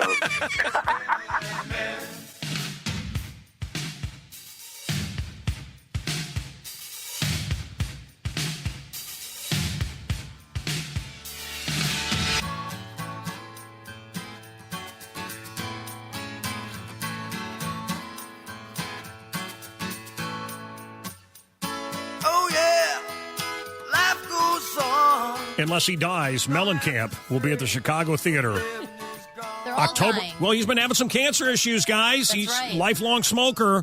October 25th, 2016. I stumbled into a movie. It was the only thing at 7 o'clock. I stumbled in. Are you there, Pete? Yes. I've read nothing about it, knew nothing about it, didn't even see an ad for it, walked in, and I loved Elvis and Nixon. Did you flip her up or flip her down? I'm flipper down. I enjoyed it. I enjoyed it. Humanity fight.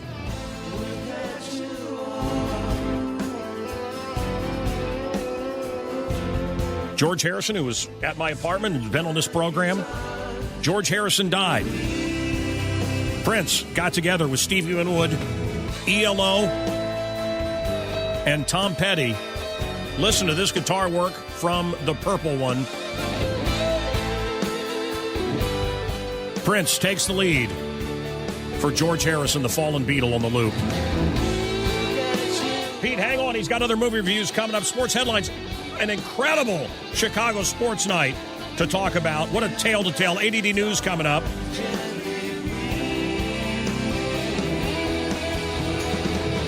We got a new phone scam for you. Cowboy Mouse coming by. Kevin Frazier, VT's coming by. Your calls, stand by. I'm the Mancow. This is The Loop. Hey, kid. And now it's time for the Mancow Mystery Movie. Boss wants to see you. Tell him I'm rehearsing. Think you know the answer? Call the cow now at 312-591-ROCK or 591-ROLL. That's 312-591-ROCK or 591-ROLL. The Mancow Mystery Movie. Hey, Mancow. Love you. Now. Thank you, man. What do you think it is? I think it's the Green Mile. The Green Mile. No, sir. Thank you. Let's go to LaGrange. How? Clay, what do you think? Mancow, love your show. Thank you, man. That's Purple Rain, buddy. Purple Rain is right. Slipknot last night in Minneapolis. That's awesome.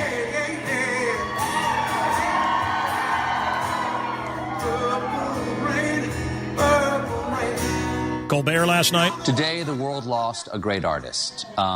Prince passed away today. Shocking and sad news. Not many people are as influential enough to be known by one name, let alone by one color. But he was. So in a small gesture of respect tonight, we'd like to change the set in his honor. They made it all purple. That's cool. I saw the Elvis and Nixon movie. I thought it was a clever little movie. It's a true story. Yeah. Elvis just decided, hey, man, I want to head over to the White House. I want to become a secret agent. And he wanted to use things that he moved on movie sets. He wanted to go undercover into the Black Panthers and drug dens and bust hippies. Elvis. Coming up, Kevin Smith talks about when Prince called him. The director, Jay and Silent Bob. Sure. Silent Bob talks about Prince calling him. We'll talk about that coming up. Kevin? Hey. I had Prince one time fly in. I was doing my TV show over at Fox, and he just kind of he wanted to watch me.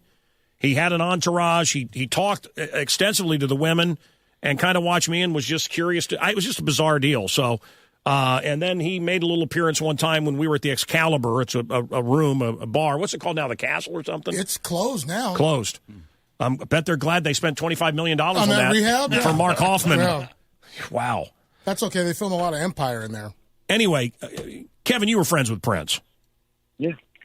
Yeah, and I mean, you know, it's interesting as you talk about him coming to watch your show because he was always fascinated with how things work. So he was probably coming to try and understand how you were doing what you were doing. He looked at me, and I described it like this. He looked at me the way, well, I don't want to say a scientist, but maybe the way a space alien would look at a human being. He was amused, but he was very analytical in the way he watched me in the show. And that is because he was, I guarantee you, trying to fully digest what you were doing and how you were doing it, because that's who he was. He loved to invite people over to his house, and whether it's, you know, famous faces, politicians, great legal minds or great scholars, and he'd love to sit down and just listen to them and talk about different subjects. So because he was one of those guys who needed to digest and understand everything. It was about so much more than just music. I think, Kevin, and I don't want to make this about me, I think Prince's interest in me, I never understood it. I never got what it was, if he wanted me to break some music or he wanted to do a TV show or he wanted me for something. I never knew what it was until yesterday.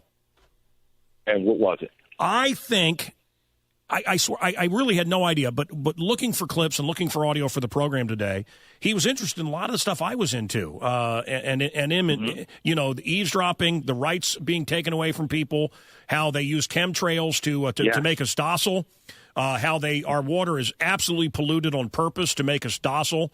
Men are being feminized. The government is putting chemicals in our water, estrogen, to make men wimpy. And these are all things that Prince believed, and I never knew any of this. They're drugging us from the sky. They're drugging us from our water. And Prince spoke out about it. Some people are saying maybe he was silenced because of it, because he's really been quite vocal lately. But what was a dinner party at Paisley Park like? Paisley Park is what he called his house there in Minneapolis. So here's what's interesting. I've been at Paisley Park for events, but anytime I've been to dinner, it's been at one of his houses here in L.A. He would come out and spend a few months out here, and he would have these amazing parties where the biggest names in Hollywood would show up, and he would play all night long. And then in between, during the week, he would have you over for dinner just to talk about stuff. And there were times where I went over, and I literally, you walk in, and it's just Prince in his flip-flops, and he wanted to show me something he was doing on the internet. And you're like, this is unbelievable. But that's when I learned that he was studying everything. He was reading about everything. He was trying to learn about everything. Oh, yeah. And as you mentioned, he was one of those guys who's like, own everything. You must own it. If you're going to do it, you do it, and you own it. And he did. Kevin? What was he into? You know, he loved sports, by the way. He loved sports. But when he was here in L.A., he loved, like, engaging with people and hearing their views. And I think because you're very opinionated, he probably liked that a lot. He probably loved that a lot. And here's the other thing. He understood his power, and so he would use it for different good things and access and stuff like that. And I mean, look, you understand like I understand. Sometimes we're as good as the access we're allowed to have. And I was lucky enough to get this amazing access and to see and learn and do stuff, you know? Just like, look, you and I have a relationship. I come on and we can talk freely. We have a great relationship. It's because I like you, you like me, and I can have that. There are other people who come on your radio show and it doesn't work. Yeah. And that's because you grant me that ability, and I thank you for that, but I'm just saying that that's what it's about. Well, you've always been a good friend, and I'm feeling very mortal as you know, when our people we loved as kids, when they start dropping off like this, it's makes you realize we're not going to be here forever. That's E.T.'s Kevin Frazier. Yeah, Al. Kevin, a lot has been said about the fact that he needed hip replacement surgery. How much pain was he in? A lot, and he had it in 2010, and it was just the problem is you look at the way the guy dances and bounces around. And we're talking about a guy who's in pain in these later years, and he was still trying to move around. And because of that, that's where you get into pain medication and an issue with that. But and it was because he needed to perform. He wanted to perform. I'm telling you, this was in his DNA. He could not stop. Like, that was the air he breathed. He loved to perform. He loved to play with other musicians. And he would invite guys into the house, and he would play with them, and they'd be like, oh, my gosh, this is a different level. This is a different level of music. This guy's above and beyond. Kevin, And do you so- believe he was addicted to opiates? Do you think opiates took him out? Well, understand this. Percocet, which I know that he had taken in the past, is an opiate. Yeah. And so I know he struggled with that. Well, I how don't many know that people that's what die? Killed him, How many people but die he from that all the struggled with it in time? the past. All the time. We think, they're legal drugs. Right. You know, prescribed. He's in pain, and Right. I think Big the same myth. thing happened with China. Yeah. I think she was in some pain. I think all these wrestlers are in pain. I think all these pro athletes are in great pain. Look at McMahon. Look at any football player I ever talked to. I don't think people understand. They have a lifetime of pain after they leave the NFL. And you take pain pills, you get up, you feel naked, you take another one in the middle of the night, you don't know, and God, you're still not feeling right, and you forget because you're on pain pills. Right. And before you know it, you've overdosed. And I that may have just been what happened. Kevin Fraser, thank you. I'm sorry about the loss of your friend. I appreciate your friendship. You still got me. And that's E.T.'s Kevin Fraser. He was close with Prince. Sports headlines coming up.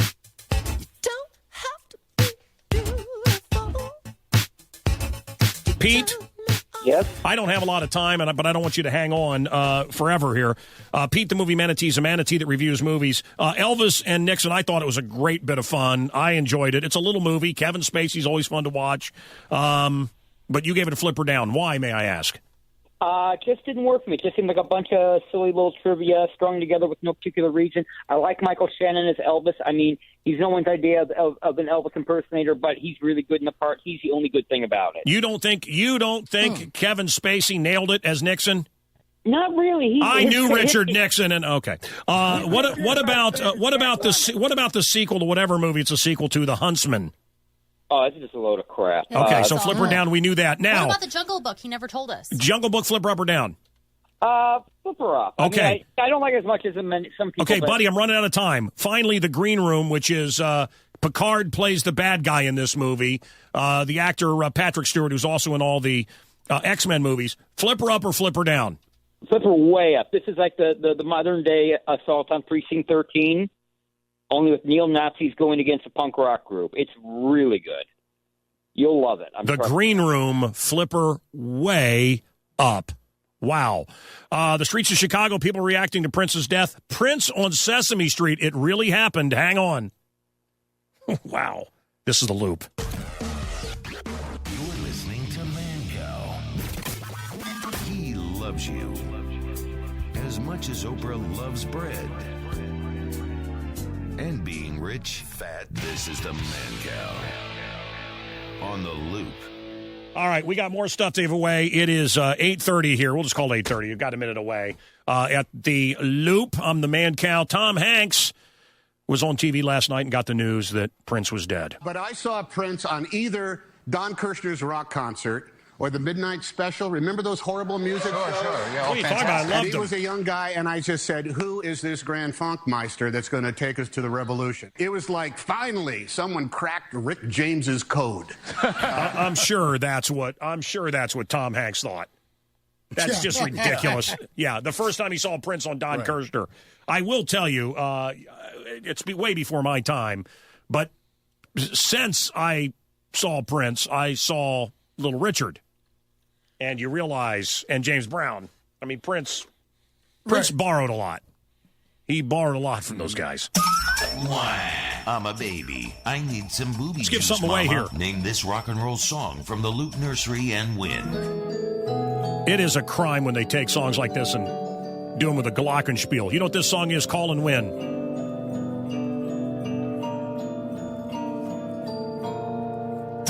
Name the song and artist right now to win. 591-ROCK or 591-ROLL. Call the Mancow now to win. From The Loop, America's #1 rock radio station. Yep. You know what it is. Call us and win. 591-ROCK, 591-ROLL. The band Cowboy Mouth, they are going to be live at the Arcada Theater coming up Saturday. We're going to speak with them shortly. Kevin Smith got a call from Prince. We were trying to get a Prince song for Jay and Silent Bob Strike Back for the scene where Shannon Elizabeth's character comes into the movies restaurant. We were trying to get Prince as the most beautiful girl in the world, but we couldn't get any response back from him. And then one day I got a call at the office, and they said, Prince's office called, they want to speak to you. And I said, holy shit, there's royal badness? because I'm a Prince fan. So I said, I'm going to call him back, because I get a little starstruck sometimes. So I call him up, and they answer, and they're like, yeah, Prince isn't available right now, but he does want to speak to you, so sit by the phone, and we'll call you back. So I'm like, all right, ring. And I wait, and I wait, and I wait. About 15, 20 minutes later, somebody calls, and they're like, is Kevin there? I said, this is he. I'm like, Kevin, hi, I'm calling from Prince's office. Prince is going to be calling you in 25 minutes. I said, awesome, all right, bye. 25 minutes later, phone rings again. Is Kevin there? I said, this is Kevin. This is Trevor in Prince's office. Prince will be calling you in 19 minutes. And I said, this is genius. Because, it sounds like they have well scheduled, 19 minutes, but then again, this is the third time he called. So I said, hey, man, just a question. When I talk to the guy, do you call him Prince? Do I call him artist? What do you call him? Jack? And he said, he's back to Prince. You can call him Prince. I said, oh, awesome. So I sit around, I get another phone call, and they're like, Prince wants to call you tonight at your home. Can we have your home phone number? I said, oh, God, yeah. So I give him the home phone number.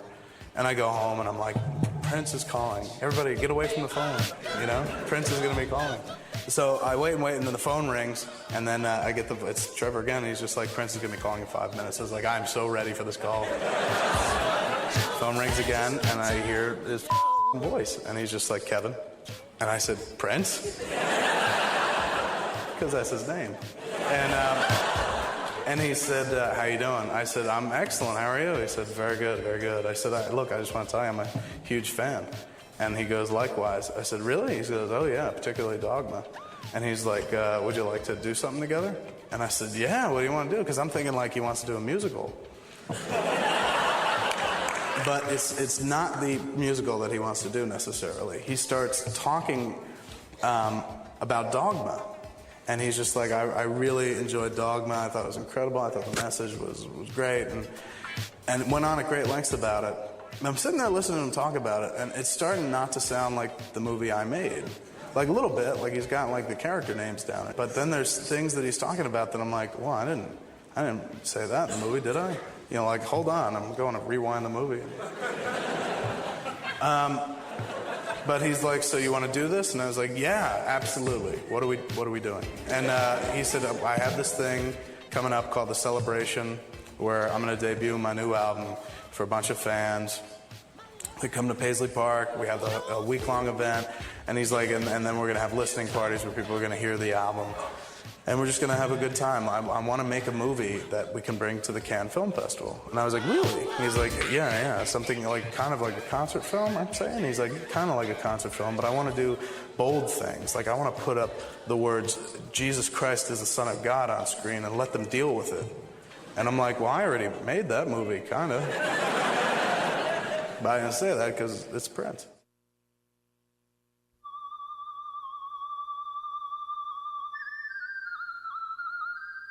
Did you just hear Prince died? Yes.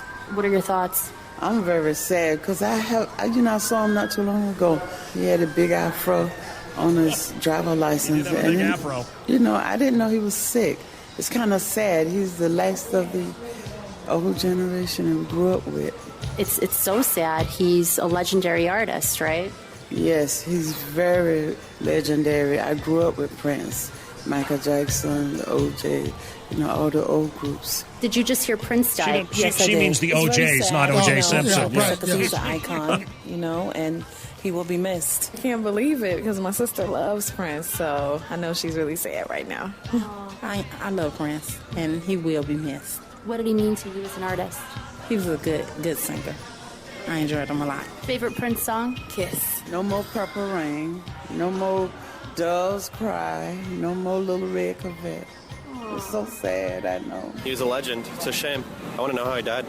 We're losing them all so fast. Yeah, it's a real bummer. It's been a bad year. This is you think of David Bowie, Alan Rickman, all these people, it's a bad year for Hans Gruber legends. from Die Hard died this year, too. Rickman. That's So many right. people have died. Yeah, it's crazy. So what I'm hoping is you start playing these horrible games who's next? it's bad. Mm-hmm. You just got to keep supporting good music, though, and just know that there's going to be good music to come. You can't just stay on the ones who died, That's true. Yeah. That's right. Did you hear Prince passed away just now?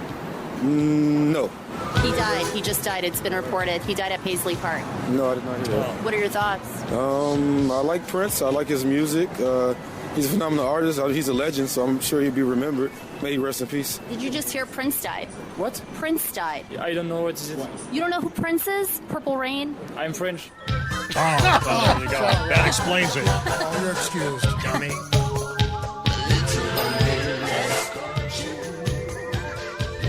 We want to hear from you, your thoughts. 591 Rock, 591 Roll. You like Pearl Jam? Yeah. Here is the voice of Pearl Jam, Eddie Vedder, his latest, recorded with his 7-year-old daughter. Oh, wow.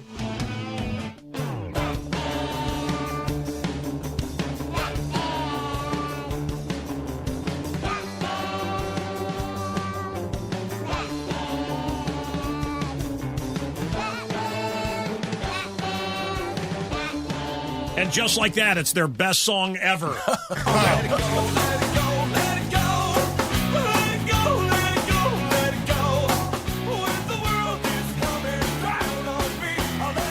When I had my heart ripped out, this song got me to the other side of it.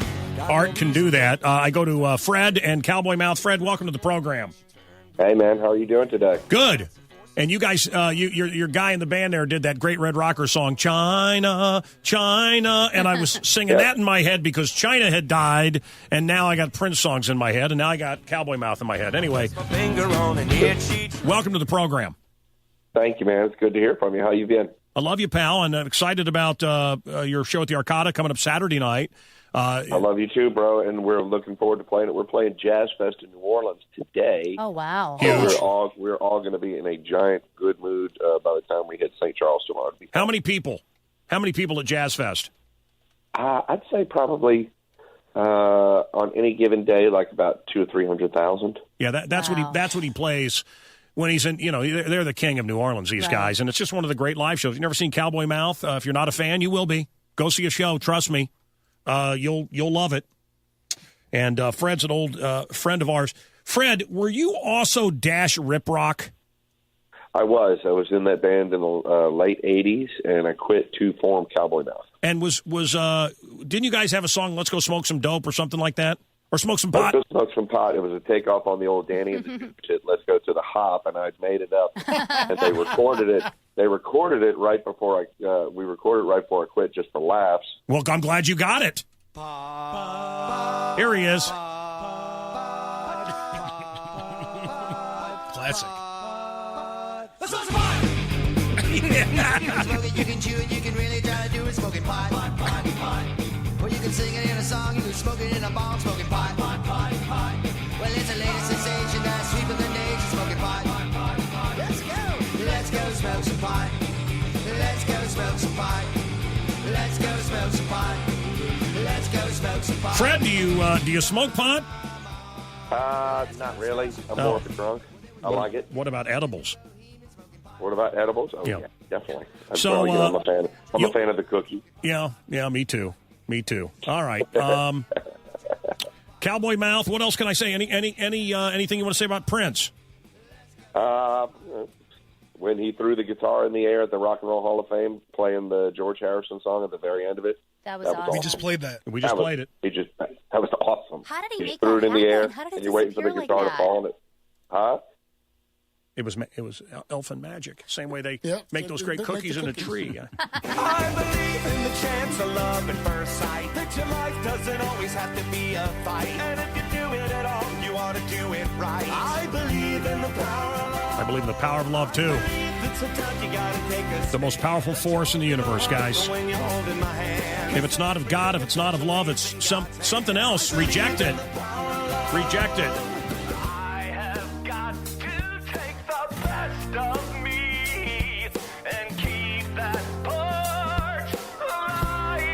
You know what else? Another great song from his catalog. This is the man that gave us Stairway to Freebird. You mean Stairway to Heaven? No, sir. No, Fred gave us Stairway to Freebird. There's a lady who's sure all the glitters is gold, and she's buying the stairway to Freebird. You know you make me wanna.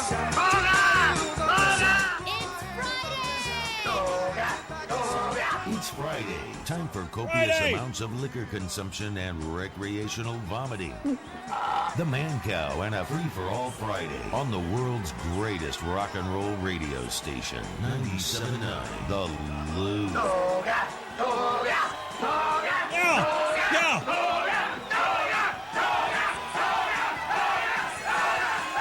Saturday night, I am going to a toga Passover party. Ugh. That sounds so classy. Wow. That sounds horrible. There's a joke there I'm somewhere. a baby. I need some booby juice. What Mama. is this? You Name know this you call, rock you and roll win. Song from the Loop Nursery and win.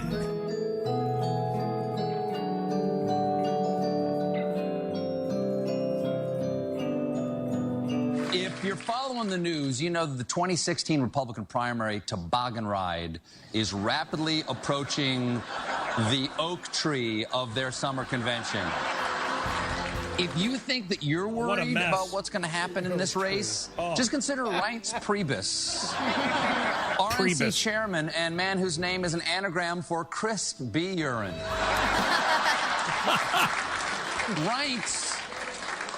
Reince is in a really tough spot right now. As his party approaches a contested convention, it appears to be going up in flames. As he told reporters yesterday, sometimes you can't fix it. Sometimes you can just take a 7-alarm fire and make it a 4-alarm fire.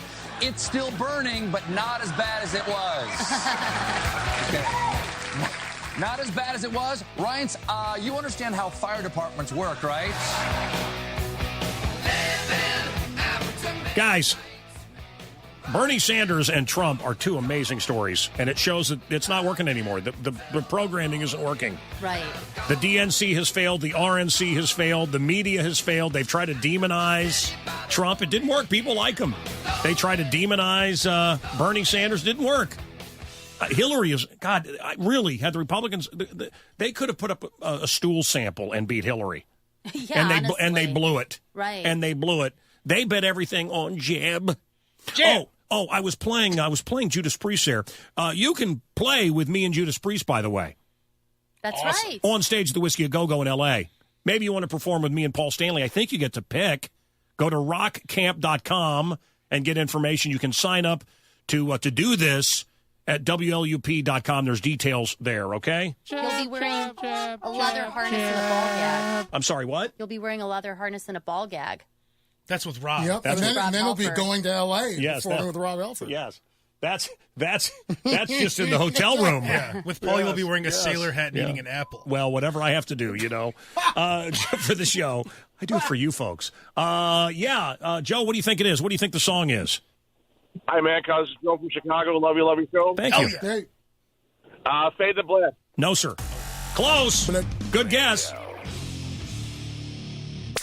It's the Mancow Morning Show podcast, so no prizes for you.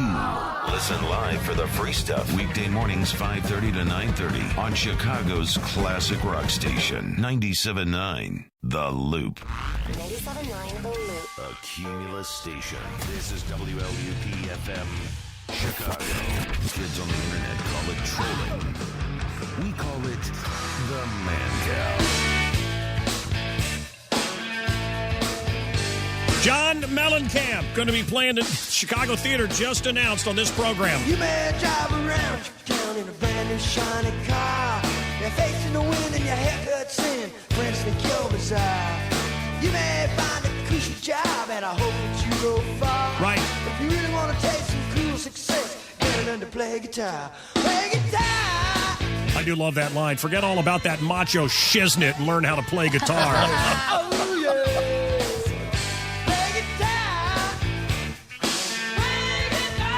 Ian, Mancow. you are maybe the most singular scumbag I've ever met in my life. Wow, good morning. Why would you say that to somebody? This guy is the sleaziest, and I love him. He is, Dennis Hoff is the sleaziest. Yeah. He's the devil, always offering me 18-year-old women. Hey, she's in Chicago. I just checked it out on the phone. This is yesterday. I just checked it on the phone. She's going to turn 18 in 2 days, and she wants you to take her virginity. That's sick. She lives in Evanston, and here's some pictures of her naked. That's disgusting. It's like, it's incredible.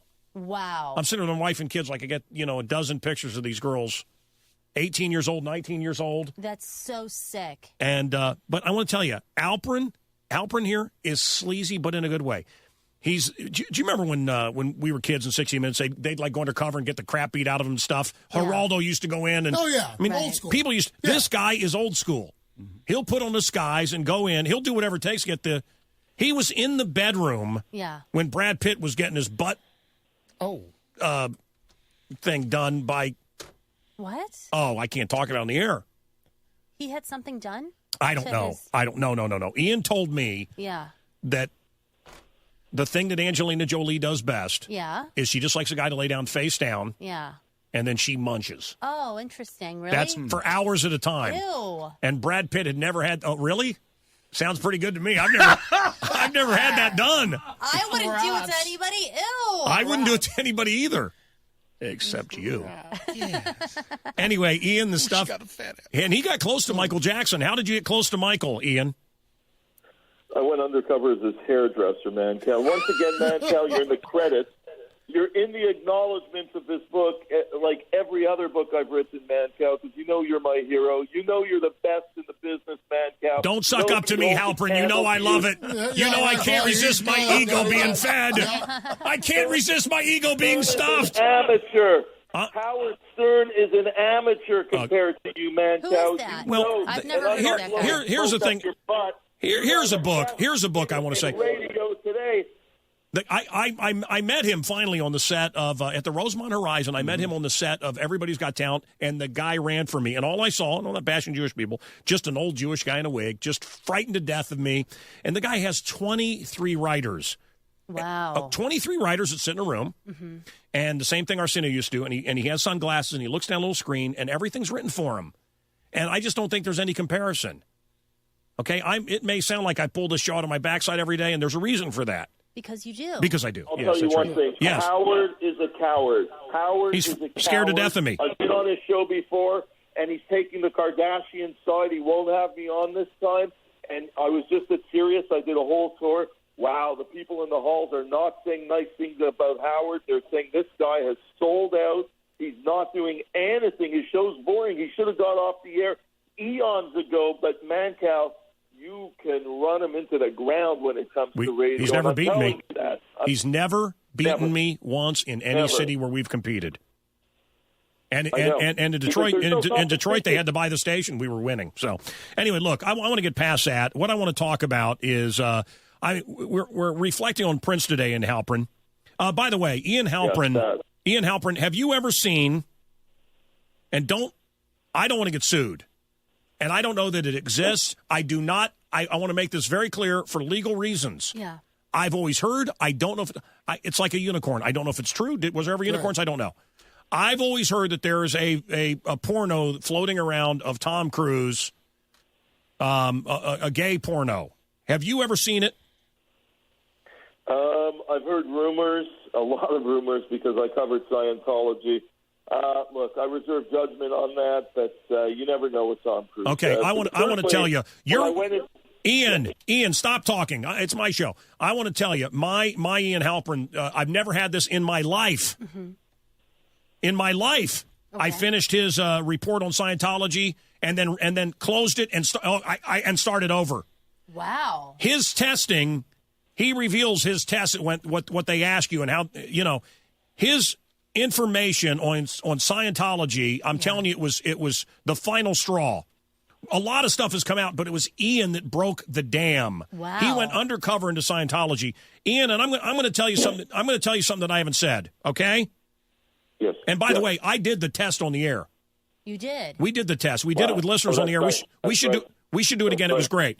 But I want to tell you, L. Ron Hubbard was a con man. He was a flim-flam man, whatever. But he would now listen. He would talk about how to identify people and what kind of people to get out of your life. And it was a brilliant system, and it is the basis of Scientology. It's the base of Dianetics, and I stand by it. It is not a religion. He claimed it's a religion so that he could get tax-free status. for money reasons. But the basic ideas are good. Tom Cruise knows, wait, that person's a leech. That person is an energy vampire. That person is negative. Get them out of your life. Now, they've gone way too far with it. But the idea of someone, when you're around someone and they make you feel awful. Yeah. The people that show up in your life and they tell you all their problems and then they leave and you just have this huge weight on your back. Right. You know, like assholes is what I call them. Sure. Okay? Assholes.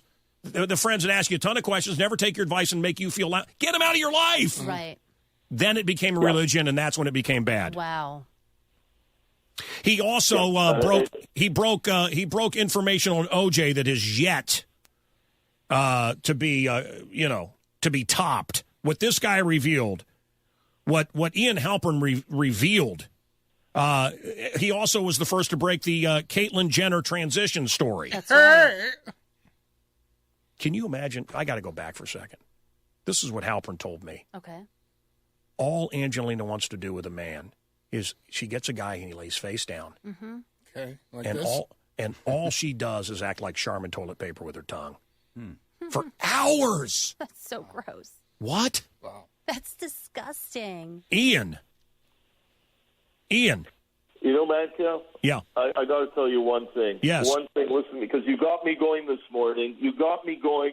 Stern is an ant compared to you. Stop it. I don't need to talk about him. I know you were just in the studio and he was afraid of you. He was afraid of his own shadow. It's all fake. It's okay. Look. Angelina's the original dude wipe. I've never had that. I mean, I don't know. Look, I slept with Kim Kardashian back in the day. At one time, I was a bigger name. It's embarrassing. A lot of, I mean, Jimmy, that's real embarrassing to sleep with Kim Kardashian. No, but what I'm saying is, like, Jimmy Kimmel was my sports guy. Right. You know, a lot of people have come through the show. The girl that wrote, what's the transgender show that she's getting all these awards? Jeffrey Tambor on Amazon. She was my own female sidekick. Yeah. I mean, a lot of people have come off this show into greatness, but I'm still doing this. I love it. That's why. Okay, so I nailed Kim back in the day. It was kind of a lousy lay. She kind of laid there. But whatever. She slept with me because I was a bigger name. I'm not anymore. I'll have to deal with it. Sorry, kids. But you have infiltrated the Kardashian regime. Yes. You know how exploitive they are. And do tell, what have you learned?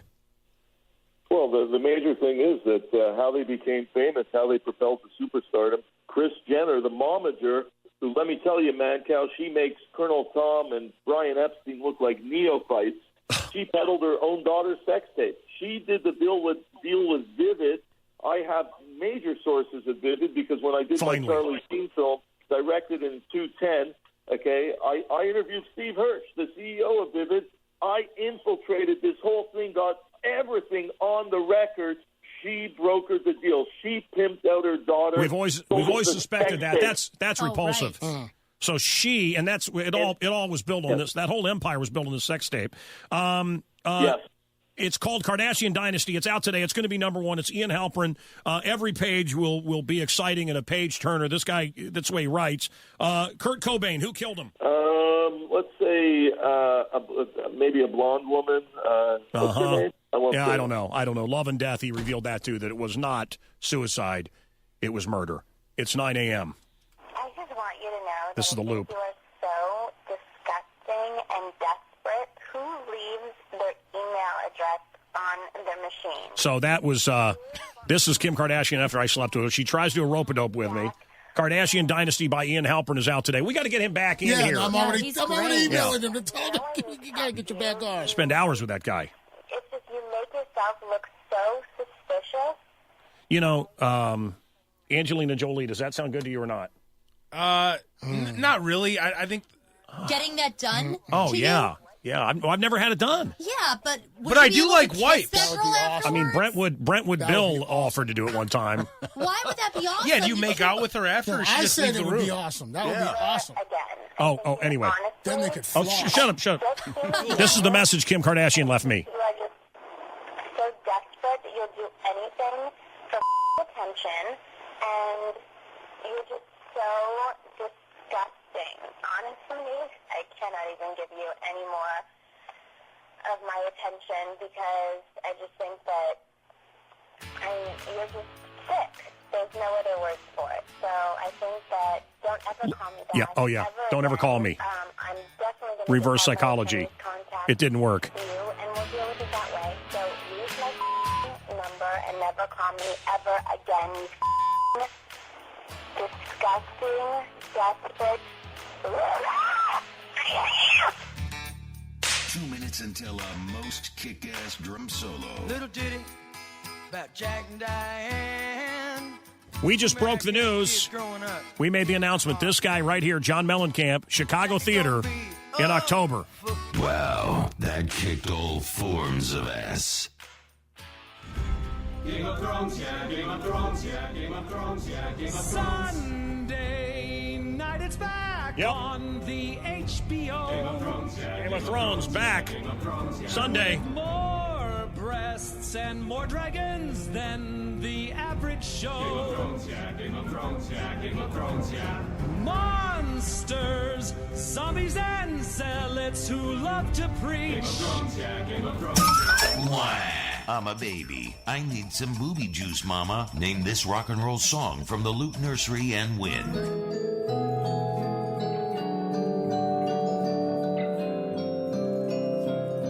Mancow. Eric, hello. Hey, Big Cow. I just want to say I talked to you last week. You had a friend commit suicide, and you were going to kill yourself. Well, I'm over that, and Good. I just want to say that in a way you did help me get me through it. Okay. But I really do want to apologize to you and the crew. I know that I cursed on the radio, and I disrespected you, and I disrespected the crew. And in no way, shape, or form did I mean to do anything like that. But, hey, life goes on. You got to pick your butt up every day and go to work. And regardless of what other people do to you, you have to do it to yourself. You were at the end of your rope. You had tied a knot. You were barely hanging on. Your fingernails were breaking. Blood was coming from the tips of your fingers. And the knot was coming undone, and the rope was frayed. You had nowhere else to call, and you called me. Your friend had committed suicide. Your father has just died. Eric, it takes a very big man. Nobody ever does that. I'll tell you what my father told me, okay? He said, son, when someone apologizes, you always say yes. If they're sincere, you accept it. And I don't know. You said you were going to blow your brains out. If I had any bit of saving you, man, I'm so happy. And don't give it another thought. I'm just glad you're living to call me another day, Eric, okay? God bless you. God bless you. Thank you so much for calling back. You did my heart good. Thank you, sir. God bless you.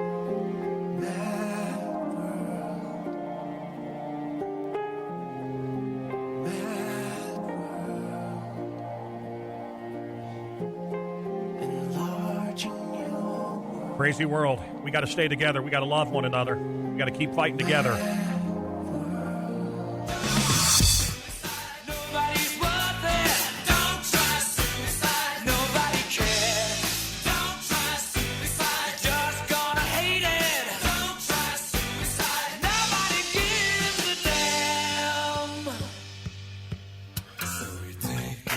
Yeah, if you ever hear about me committing suicide, know somebody killed me, because I ain't ever going to kill myself.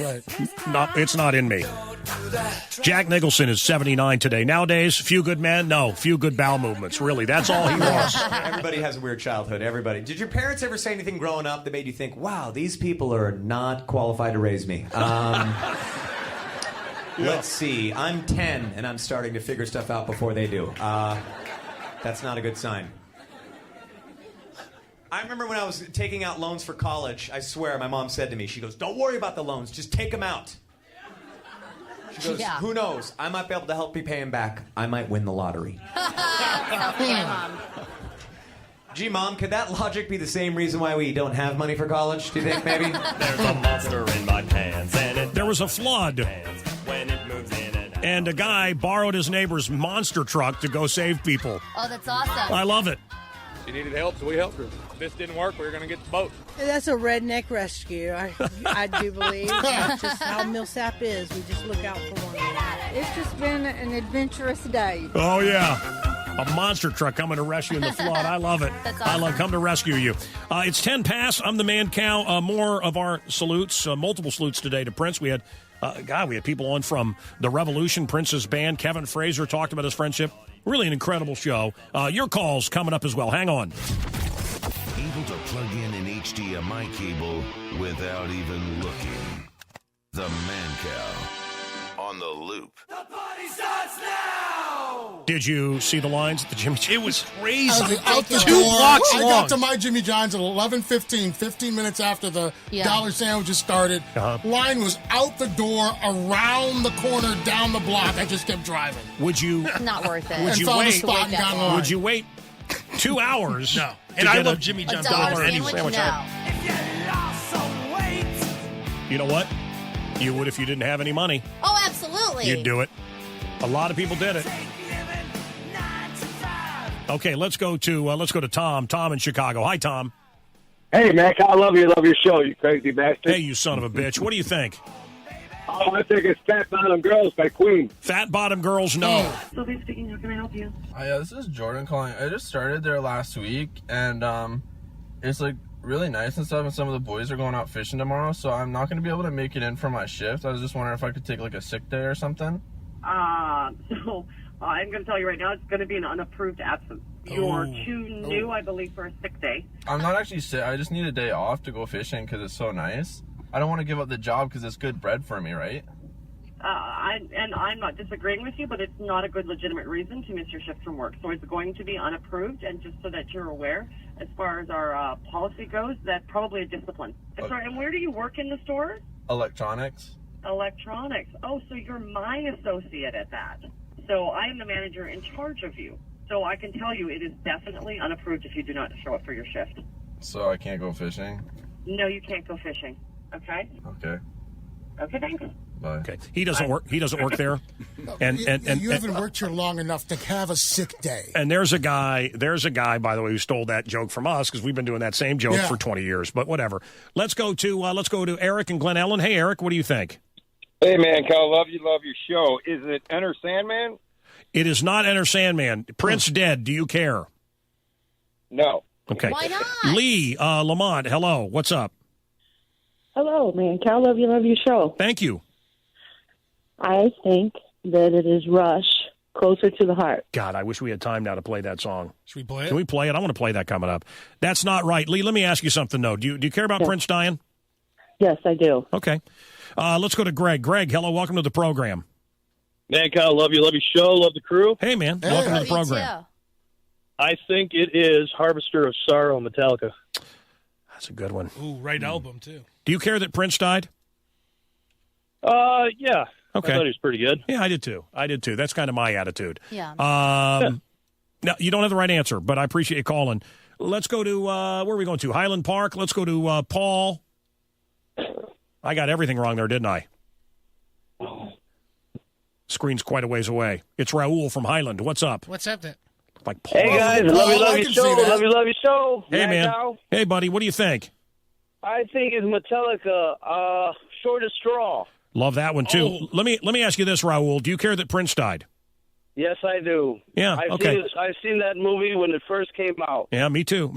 You know, it was just a big part of my childhood, and I haven't purchased any Prince or thought about Prince for a long time, although several years ago he did come watch me over on Michigan Avenue to do a TV show. I don't know what that was about, still don't. Mm-hmm. But,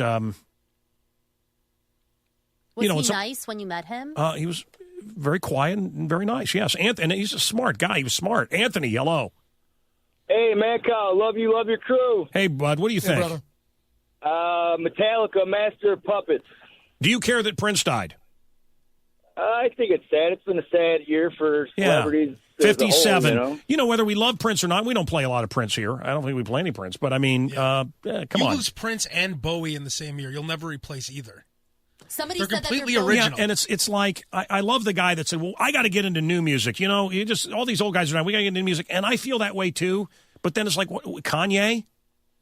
Right. Imagine Dragons. What am I gonna get into now? Bieber? What? I mean, there is some good. Local H is still doing good stuff. I mean, there's good stuff out there. A friend of mine on Facebook said that Prince and Bowie were both aliens, and they're being called back up to the mothership, so all of us humans here are in danger. Well, that's probably true. Tom, hello. What do you think it is? Hey, Mancow, love your show, love your crew. Thank you, brother. And we love you, too. What do you think? I think it is Blackened by Metallica. No. Let's go to Carly. Carly, your thoughts. What do you think it is? Hey, Mancow, love your show. Thank you. I think it's Metallica 1. I love that one, too. You guys are all on the right album. We should be playing all of these songs. Yeah. I want to play Somebody's got to have the right one. Larry, hello. What do you think? There can't be that many more songs on the album. Yeah, love your crew, man. Thank you, man. What do you think? Got an answer for you. Is it Metallica, Eye of the Beholder? Another good one. Not right. Let's go to you're close. We're not doing horseshoes, though. Dave, what do you think? Hey, Mancow, love your show. Thank you, buddy. Love the crew. Thanks, man. Yeah, love you too. It's And Justice for All. Yeah. Hell yeah! Yeah. Sadness that I am confirming that the legendary, iconic performer Prince Rogers Nelson has died at his Paisley Park residence at the age of 57. Fans around the world have been mourning the sudden loss of a musical icon. Massive loss in the world of music, pop culture, art. Prince has died. 7 Grammys, 30 Grammy nominations, 5 of his songs hit #1, 14 top 10 hits. Such an iconic performer. I'm just in shock. I'm just in shock.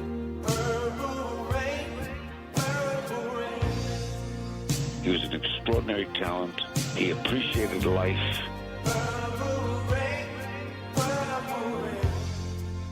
I just couldn't believe it. I didn't believe it. He was just here Saturday. He was just here Saturday.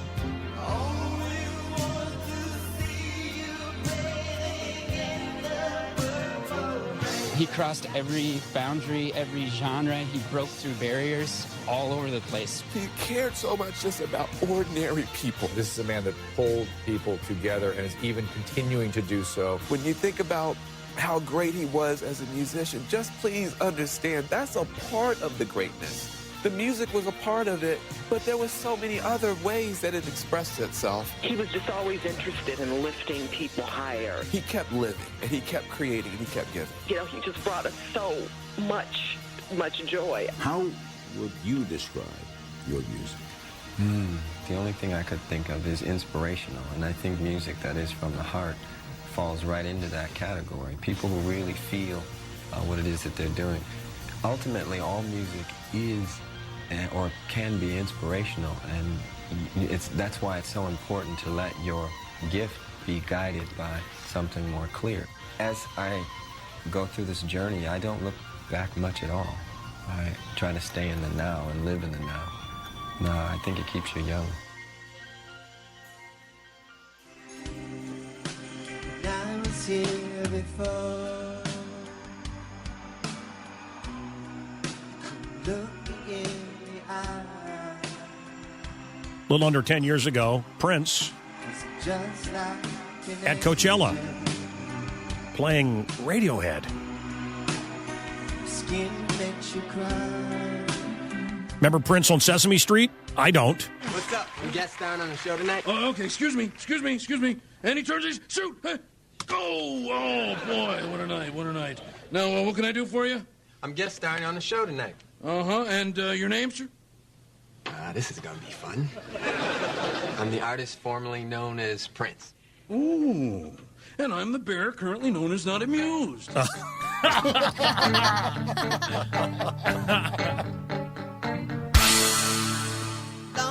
ago, there was a man who changed stones to bread with one touch of his hand. He made the blind see and the dumb understand. And he died for the tears in your eyes. Aretha Franklin says it was Zika. Some have said AIDS. Some have said drug addiction because he was a Jehovah's Witness and couldn't get pain medication for his hip problems, and he was addicted to, he couldn't do a blood transfusion. He was addicted to opiates. Some have said he was killed because recently he's been very outspoken on his dislike of the government. This phenomena of chemtrails you know, when I was a kid, I used to see these trails in the sky all the time. And so that's cool. A jet just went over. And then you started to see a whole bunch of them. And next thing you know, everybody in your neighborhood was fighting and arguing, and you didn't know why. Okay? And you really didn't know why. I mean, everybody was fighting. Excalibur, you're upstairs and he comes to you, or what happened? What was the story, Love Cheese, our technical producer? We're in the VIP room, and they say Prince is going to come out and walk by. Don't look at him. Don't look him in the eye. Don't say anything. So I'm standing there, huge fan. He walks out, walks right by us, and I had to say something. I said, "How you doing?" And he stopped, looked at me. "Doing good, man. How about you?" And I said, "I'm doing great." And he kept walking. Oh, my And the God. guy that was running the thing was like, gave me that eye, like, yeah, you're supposed to talk to him. Pissed. Bring it. And now, it's Mancow's In Your Face Sports with the Uptown Funker, Al Roker Jr. Come on, Al. The Cubs beat the Reds yesterday 16-0, yet no one's talking about that. Here comes the 2-2. In the air, this should do it. Jason Hayward makes a catch. It's a no-hitter. Jake Arrieta has done it again.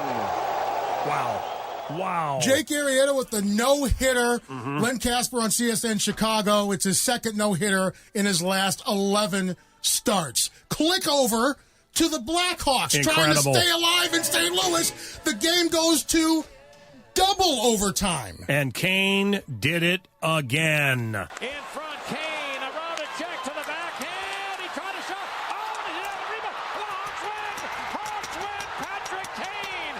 Elliott arguing about it, but this was a good goal call on the ice, and Patrick Kane has kept his team's season alive. Hawks live to play another day tomorrow. United Center, Game 6, 7 p.m. puck drop. Sports brought to you by MyPillow. That's Mancow's In Your Face Sports on 97.9 The Loop. She looks like she's pissed off all the time. Maybe she was. I guess if I was her, I would have been pissed off in a world of slaves. But you find her erotic? Ooh, that's a great word. Yes. Very, very erotic. Harriet Tubman Very turns erotic. you on? I thought you liked white women. I like a strong woman. Hey, this is Blackity Black Al Roker out on the street asking, would you Harriet Tubman? I can't say. Would you have sex with fine-ass Harriet Tubman? Yeah. She's fine, of course. Curvy, nice. She got a fat ass, bro. Sure, why not? Beautiful woman. Nah, I'm married, dude. Absolutely. Man, hell no. Hell no. I don't even like women. No. Sure. She's hot. What kind of question is that, man? What's wrong with you, man? hey, you just... Do you know what you just asked me, man? That's the word out on the street. Back to you, Mancow. Harriet, a comeback. 97 minutes of nonstop classic rock continues with the 97 at 9:30. 97.9 The Loop. A woman earlier suggested this, and I thought to myself, y'all. Just like that. Y'all. There you go. Y'all, closer to the heart rush. Y'all. Why not? We'll do it, y'all. 9:30. Life is short, folks. If Prince hasn't reminded you, enjoy today. Enjoy this weekend. Could be nice here in Chicago. This has been the Mancow Morning Show podcast. You can actually be part of this cluster by calling the show when it's live. Weekday mornings 5:30 to 9:30 on 97.9 The Loop.